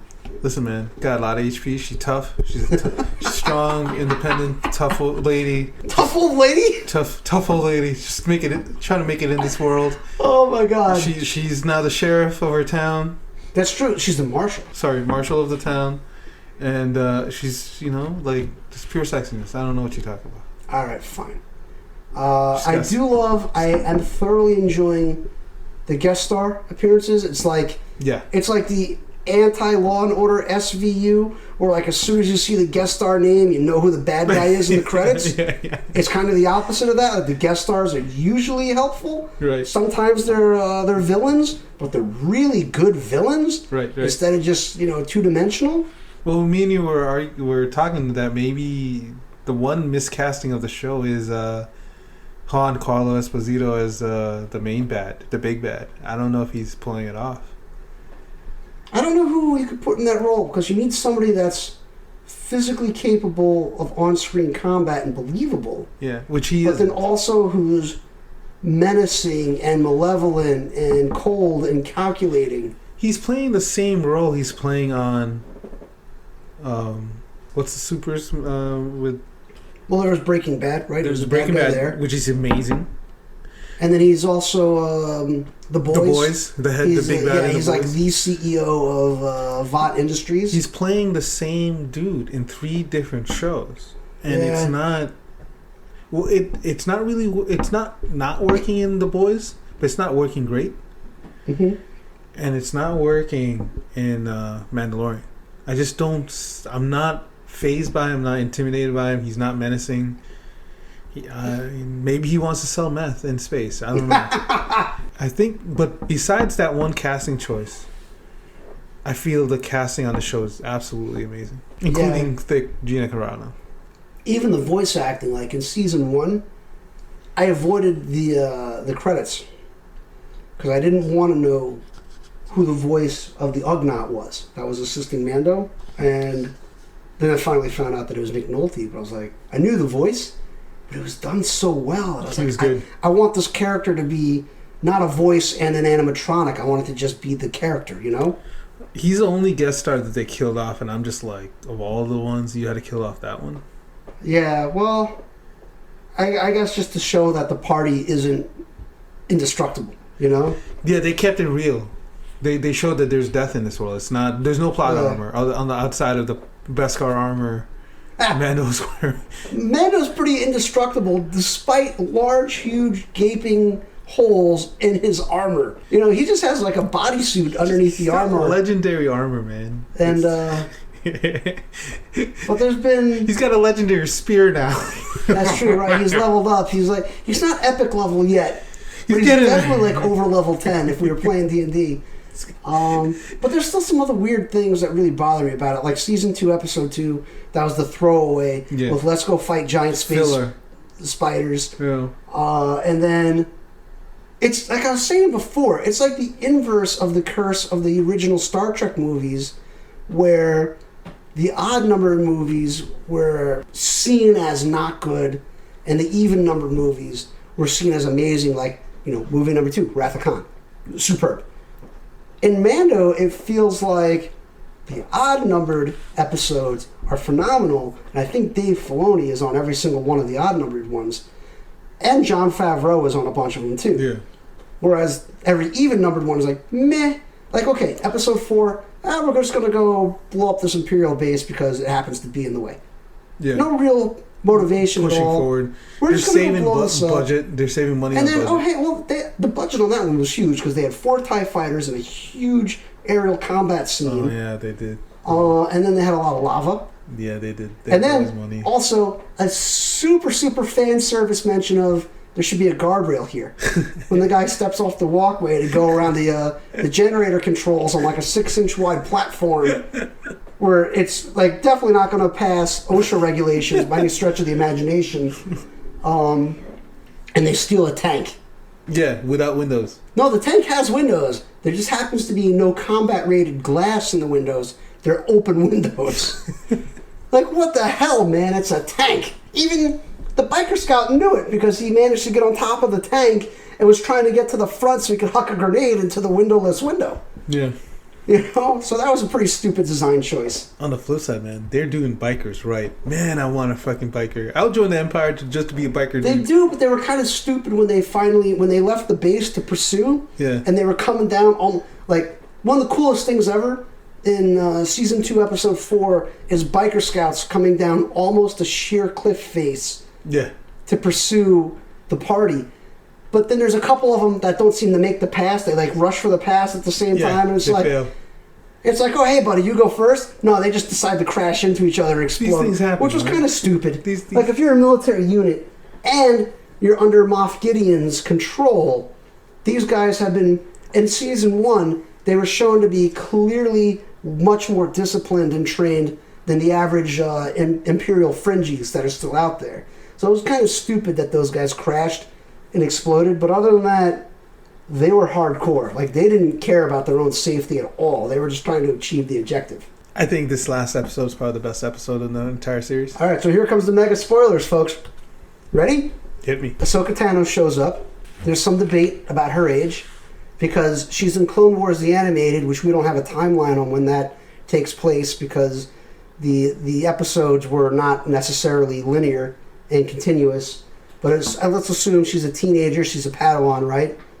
So maybe she's 12, 13. I forgot how she was animated, if she was animated womanly or like a kid. Kid. More like kid. So let's assume she's like 12. Yeah. Well, thanks to the shitstorm that was the prequel trilogy, and now we know that Luke Skywalker's in his early 20s and he's born at the end of the Clone Wars, we know that Ahsoka Tano has at least, 24 years tacked on to New Hope. So she's 34, maybe? And then a handful of years passes between A New Hope and Return of the Jedi, and we know Mando is 5 years after Return of the Jedi. Figure we tack on like another 15 years. She's like a 49-year-old MILF. Like, she's got to be in her late 40s, early 50s now. Okay. She work out. She ate good. she work out. While on the run by being hunted by the Imperium, she managed to eat right. Yeah. No TV dinners. Yeah. Vader never got to her. Even though Vader taught her. You think she'd be the first person Vader would try to find? But she should have been Vader's apprentice, and I would love to see the what if story if they ever do that. Yeah. But okay, she's an alien race. So just like we've learned about the Yoda race, they age. She's played by Rosario Dawson, and we know black don't crack. Is she black? I thought she was Hispanic, or is she what's the split for Spanish black? I forget. Not Latina. That's not it. No. But I mean, that's just a joke. But it's fine. It's fine. She definitely they cast her perfectly. They cast her as Ahsoka grown up because she looks just like what Ahsoka would grown up, even in animated form. Right.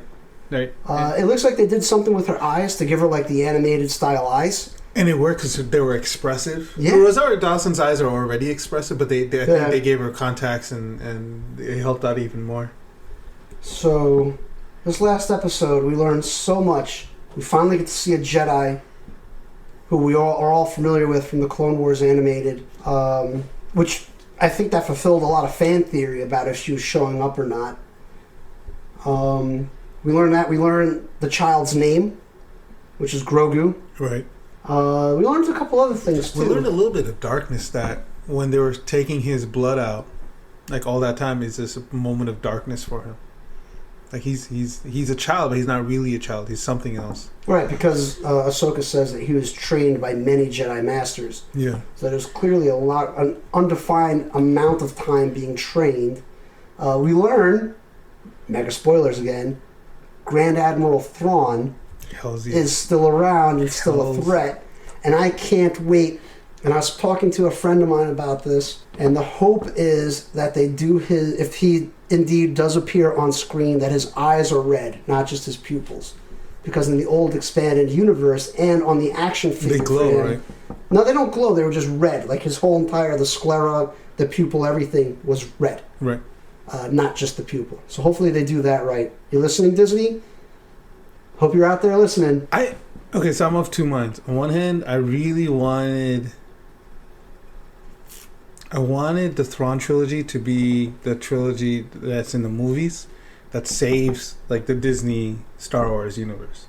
Like that's my favorite book series after the original trilogy. Mm-hmm. And Thrawn would bring everybody back. You don't have to rewrite anything. The book's already there. Everyone knows there. It's already beloved. You don't have to tinker. It's there. Just make it. Adopt it. Just adopt it and make it better. Or just like Thrawn trilogy would bring me back into the fold for the Disney universe. Now that being said, if they bring it into small scale Mandalorian, which is already awesome, right? I'm not going to complain either. Well, you had your own theory that I think we agreed upon that Mando is going to save the Star Wars universe under Disney because they did such a horrible job with the sequel trilogy. Yeah, it already is. It absolutely is. Look, we're talking about it. We're not the only ones talking about excitedly. it. Excitedly. Yeah. In positive terms, and like, on YouTube you can always find stuff, and it's weak sauce. Like the criticisms of The Mandalorian is weak sauce. It's a great product, and it's awesome watch, and it's not for everybody, but it's for me. What I really enjoy too is that, especially Filoni and Favreau, inject so much deep dive fan service. Like I'm going to go back to season 2, episode 1, when he meets the marshal on. He's not on. He's on Tatooine. He goes to Tatooine, and he runs into. Holy crap! It looks like it's effing Boba Fett. Oh wait. It's Timothy Oliphant in disguise. Right. And Oliphant's character, the Marshal, has a flashback to how he escaped whatever fate he was under, and these Jawas pick him up. And I think in the background is the Gonk droid on the Sandcrawler. Yes. What I'm thoroughly convinced is when the Jawas want to trade the armor for something, they present a golden droid head to him. Yeah. And it's in profile. But Tiral, I am convinced that is the original Ralph McQuarrie designed C-3PO head. Well, what about the C-3PO head in the graffiti? And the graffiti of C-3PO, right? Awesome. Yeah. Awesome. Curiously, no R2-D2 love in that one. Well, because R2-D2 was like shelved with hidden... Forget R2-D2 right now. R5 comes back. Yeah. Holy crap! All these deep digs that unless you were like a serious fan, like superficially, it was still cool. It was even more so if you're a mega fan. Yeah. Yeah. No, so they know what they're doing. Is Mandalorian the smartest, heaviest thinking thing out there? No. It's simple. Right, it's linear. It's super linear. There's no mystery at all. It's point A to point B every time. Every episode is go somewhere, deal with some shit. Yeah, and get another clue to where you got to go next. Yeah. Yeah, it's almost like the movie National Treasure. Yeah, yes, which we were watching. Yeah, we were watching earlier today. That's why I mentioned it. Like, so it's not the headiest thing in the world. It's not the biggest characterization exercise in the world. It's definitely not The Expanse or like Umbrella Academy or something like that. No. Is it the best thing Disney's done with Star Wars? Yes. Oh, yes. Yes. Emphatic head nodding, folks. Yeah. Number 2 is Rogue One. I stand behind Rogue One. I actually really enjoyed Rogue One, despite the fact that they reshot so much that the trailer no longer aligned with the movie. The trailer was better than the movie. The trailer was better than the movie, but the movie didn't suck. Yeah. And they kept it in the continuity because everybody dies. Right.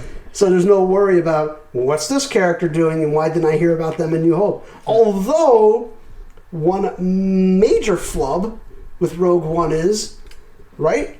There's a couple of major flubs. New Hope, Mon Mothma in the war room, they're planning their attack on the Death Star. Manny Both Hands, Many Bothans, a.k.a. Many Bothans, died getting these plans. It turns out the person who stole the plans is a white chick who just happens to be a thief. That's right. So the Bothans were kind of cut out of the what's the word I'm looking for? Out of the cultural expanse that was Star Wars. The thing is, again, Rogue One wasn't that great, but it was good. It wasn't that negative. Everything Disney's been done. Rogue One was the Italian Job and a Vietnam War era movie mixed into one. Yeah, mashed together. But the point is, it's not an unmitigated plus. Mandalorian is without any qualifications a plus. It's great, and it's probably saving Disney Plus, and it's probably going to save the Star Wars universe. So throwing Thrawn in there, fine. I would have loved it to be the mainline movies, but I'm okay with it. Yeah, if there's continual, sometimes a series is better than the movies because the movies are finite. A series can just keep going. Hypothetically. Yeah, think this Star Wars has to fix these movies. They got to get it away from J.J. Abrams as much as possible. Sir, as long as Filoni and Favreau are directing and they keep it out of the hands of Kennedy, Mando will be awesome. This is industry scuttlebutt, but supposedly Kennedy's been doing her best to latch on to the success. Man, I hope not. Supposedly, she was on her way out, big time, and then once Mando became a hit, she's kind of kept putting her name. Her name's the second name that comes up once the episodes are done. The EVP. Yeah, right? Even though she's being kept far, far away from it, she's making it so that how could you fire me when I'm the executive producer, you're your biggest hit, and Well, hopefully it's in name only, because she ruined the sequel trilogy so bad. But to be fair to everybody, right? We never knew that. To fair to Disney and Lucas, she was picked by Lucas, handpicked to carry on his legacy, and from Disney's point of view, her resume was so stacked that they were so from a corporate point of view, this was a great hire. Not only does the person who sold you the IP want her to carry it on, but her resume is a absolute success story. Okay, there's plenty of stuff online that she adamantly, obstinately ignored and refused Lucas's suggestions about these, which is a fact. Yeah, this is true. Right, so she wanted to inject the SJW narrative into how it should go. I mean, but forget that. You know what? There's so much stuff on YouTube about everybody who hates, Vice Admiral Longneck with purple hair who had no tactical and military acumen whatsoever. The thing with Mando is it's the light in the darkness when it comes to Star. Because Star Trek is dead. Star Trek is my favorite sci-fi series. It's dead. Actually, I heard they're rebooting Buck Rogers. That's not Star Trek. No. Wait, Star Wars is what we're talking about, buddy. Yeah, I'm saying, like, Star Trek is dead. J.J. Abrams killed Star Trek. You think so? I mean, okay. He took it away from the thoughtful, analytical Gene Roddenberry base, but, I mean, and he turned it into an action movie, man. And that's why people didn't show up in the last movie. They lost money. What was the last movie? Which one? I guess Wrath of Khan. The Khan one. That's right. No one came to see Benedict, Benadryl Cabbage Patch. Benadryl Cabbage Patch. Yeah. Benadryl Cabbage Patch. Yeah. That he was definitely not believable. No. The suspension of disbelief for him went out the window. No. As Khan, because it totally didn't work. The thing with Star Wars is it's gotta be, the movies have to get good. They gotta make movies that are freaking watchable. Like the last one was not watchable. That was a migraine. So I'm gonna have to cut you off. I want to get back to my rant about the Star Wars sequel trilogy. Yeah. And never mind about all like the stupidity of the casting and like Leia being a sudden invincible space wizard who survives in the vacuum of space for minutes somehow. This the technical aspect. There's there's a handful, a lot, more than a lot of technical things that pissed me off to the point that I wanted to walk out of the theater. So there's plenty on the internet already on YouTube about the complaints about the absolutely poor casting choices and the shit show that the movies were with military leaders that had no military acumen and training whatsoever. My points of contention are the technical. So, for example, the New Order, the New Order has this massive space juggernaut, which is like an Imperial Star Destroyer times 3, and what are they even called now? The Resistance. Yeah, they somehow they're Resistance again. Yeah, well, it was explained to me, and I kind of see it, that the Empire broke down, and then this New Order arose, and the Empire's still in the background. The Empire didn't break down, though. I'm getting to that point, Terrell. Oh, Thanks for stealing my thunder. All right. That it's a proxy war between the New Republic and the Empire through this New Order and the Resistance. Right. Okay? But the Resistance has these World War I era bombers that somehow have to fly over their target to drop their bombs, wait for it, in space. Dropping space. Right, because clearly there's gravity everywhere in space that pulls things down. No matter what direction you're facing, everything's just down. Right? Forget the 360-degree sphere that you could have. Never mind the old school DOS X-Wing combat simulator game where if you're flying a Y-Wing, you were able to fire ordnance from wherever the fuck you were at the Star Destroyers instead of having to fly over the Star Destroyer and hope for your best. That was absolute stupidity. Next, all of a sudden the spaceships run on gasoline instead of, future fission engines or something. Because, oh no, our fleet is running out of fuel, but we have to outrun the New Order fleet. Oh no, we know what, folks? Here's the tactical strategy. We're just going to fly away from them, even though they're faster than us. Okay, great. Oh, but we run out of fuel. Everybody we know is dying because they're just shooting us out of the space. Utterly stupid. Every ship prior to that used to have some kind of reactor. X-Wings are capable of hyperspace travel. They have some kind of reactor engine, right? They're not running on like 93 octane that you pick up at your local gas station. I think there was a scene where the Resistance is prepping a final attack on something, and there's an A-Wing that's prepping for flight in the launch bay. And I swear to you, Terrell, it looks like a tech walks up and does something to get the A-Wing started like you would with an old World War I biplane. Or like crank it. Yeah, you got to crank the prop in order to get the pistons firing. And then the engines ignite, but never mind like space energy propulsion. It's literally a jet flame like an old school 1936 Buck Rogers serial where the jet flame is shooting out of the back and curving up into the sky instead of it being like, sci-fi engines. That was utterly stupid. And then Tiral. There's Clydesdales in space. I know it's not wholly, like it's the upper atmosphere, but still, holy shit, that was retarded. Right, they weren't quite in space, but they were definitely starting to get close to the stratosphere. It was And we're just going to attack this Star Destroyer with Clydesdales on the outer hull. Oh, I don't know, maybe the captain just went from the horizontal and tipped his ship 90 degrees. Bye-bye, resistance. No. Instead, what does he do? Heroic with the hair. Yeah, the hair blowing and the slow-mo and the final charge. No, instead, what does the captain do? He sends foot soldiers out onto the outer hull to try and repel boarders. And the other stupidest thing is this is a spacefaring starship that has open-topped manned turrets on the outer hull. What?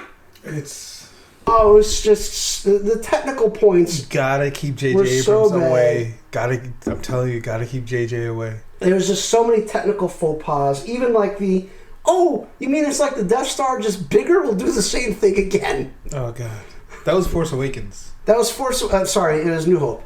Yeah, I believe that was Star Wars: A New Hope, or it might have been The Farce Awakens. I think was the title. It's the Star Wars is in deep trouble, and Mandalorian is basically the light in the darkness. Disney's gotta leave Dave Filoni and Favreau. Just be like, you are now our Star Wars gurus. Just do whatever Here's you want. piles of money, guys. Go to town. Also, here's cocaine. Why cocaine? It's Hollywood. It's business making. Same thing with our stars guy. We need to give him a cocaine. Just here's cocaine. All right, a couple more rants about that stuff. One of my things is that how about write a story, or if you're gonna keep doing trilogies, just plan shit out. Just outline like this happens in movie A, movie B, movie C. Here's the character arcs. Here's the story beats. And then maybe have somebody with a couple brain cells proofread it. Yeah, a 12-year-old would be nice. Sure. That they can proofread it. Have the elementary school kid who wrote his book report about poop proofread it. Yes. And make sure that everything's in line. Everything works. Use spell check. Just have whatever next trilogy you do, because they're always going to do trilogies. Maybe coordinate. Talk to each other. Make sure maybe, I don't know, one ship doesn't have the entire navigation beacon for the whole fleet on it. Maybe every ship has their own navigation beacon. Maybe. Even though I praised Mandalorian for keeping things simple, the movies need to get smarter, and by quite a bit. It can't be this lowest denominator, all languages, all countries thing. You gotta make it. You can't make it this stupid. And I think with the Disney sequels, they've been exceedingly stupid to get the most amount of people. And what it's done instead is just turn people off because it's so exceedingly stupid. The Chinese market that they wooed so hard rejected it soundly because they were like, "This is really stupid. Why is this a big deal?" They said that this is incredibly dumb. What's your source for that? Just so our listeners know. Deadline. Grace Randolph, some of the industry. Okay, so it's not just our own opinion, no, folks. No. It's out there. Yeah, that they've basically failed to crack the Chinese market with Star Wars, all 3 movies, and they've done their darndest to get the Chinese market. Getting Chinese actors and actresses, trying to get them into Star Wars, trying to explain Star Wars, and oh my God, that side quest for Finn. An Asian technician lady. Yeah. Rose Tycho. Yeah. I think, right? Tycho. Yeah. The side quest to find the vault cracker. Absolutely unnecessary. It was completely a wasted storyline. It was a Casino Royale in space. Wasted. It was done bad. It was completely pointless. They need to stop thinking in terms of lowest denominator and start making things smarter. They need to start considering not appeasing certain narratives. Also, yeah, sure. Right? Yeah, the SJW narrative needs to kind of leave because it just messed up the last 3 movies. Horribly. It's not just that the SJW messed up the movies. It's just the product is of such low quality. Period. Right. It is on a dumb level. Incredibly dumb, and everything you're saying is just incredibly dumb. Like all the things that you're ranting about. Or like even when Poe Dameron confronts the New Order juggernaut by his loan, it's like, "Hello, I'm calling for your mom," or like the stupid radio exchange. Dumb. And in the New Order, the leader of the New Order, I think General Hux, is the captain of this ship, and he's like, "Huh? Dumb what? comedy. Let's just put all the cannons on this guy and blew him out of the sky." Dumb comedy. Like it needs. So, one of the strange things about the Disney sequels is every time there's something serious, something silly happens right after. Right. So you never hold on to any serious moments. It's always undercut by something childishly stupid or silly. And so there's no emotional beats that hang. I really honestly think Disney needs to stop going after the lowest denominator. It's got to be so much random stuff. Like even when Finn and Poe crashed the oddly stupided back-to-back seated TIE fighter that the guy sitting facing backwards is firing the guns and he has to switch his left and right in order to shoot the way the pilot is telling him to shoot. Then it crash lands on Jakku, I think is that where they crashed? Yeah. And for some reason, inexplicably, the TIE fighter lands in quicksand and then gets engulfed and explodes underground. It's why is that even happening? What? The last movie was so incredibly stupid that actually made the entire franchise look bad because it made Sidious win. Now, was that the rise of Pinata Palpatine? Yeah. Yeah. The Palpatine family wins, not the Skywalker. The bad guys win. That's at the end of the 9 movies, the bad guys win. So the entire Star Wars movie universe is the story about how the bad guys win. Because they failed so ineptly a lot getting there. It's so. I think all things set aside, in one sentence, Star Wars needs to be smarter. It can't be this stupid. It can't be this brain dead. Yeah. The last movie was basically ADHD on movie form. Look at this squirrel. Oh, look at this squirrel. Every 5 minutes, just hopped from one scene to the next. It's just no sense. Yeah, look at this screen meld. Right. Look at this zoom. Look at this screen wipe. Yeah. Right. It just and one thing is, maybe that's why we love the Mando so much is because it's not stupid. It's simple. It's simple, but it's not stupid. Right. And compared to what we've been used to, it's a fucking work of art. Mm-hmm. It's genius level writing now. Things don't just happen. Yeah, there's a reason for it. Yeah. And actions have consequences. Right. Right. And so it's I think I would like to end it there. It can't be as lowest denominator. Right. So I think next time we're double and a half time now. Next time we're going to talk about 40K. We're going to talk about. Oh, we're going to talk about more 40K subreddits next time. We're going to talk about more pet theories. More who's our favorite Primarch?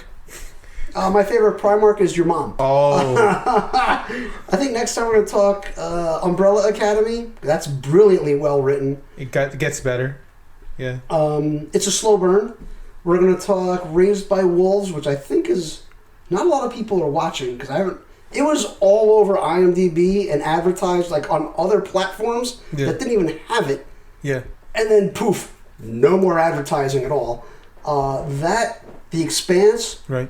One of my personal favorites, which is stupid old, but we're going to probably talk Stargate SG-1. Oh, shit. Next time. All right. So with that, folks, we're starting to hit that holiday stretch. Yeah. Happy holidays, everyone. And we'll see you next week. Good night. Good night.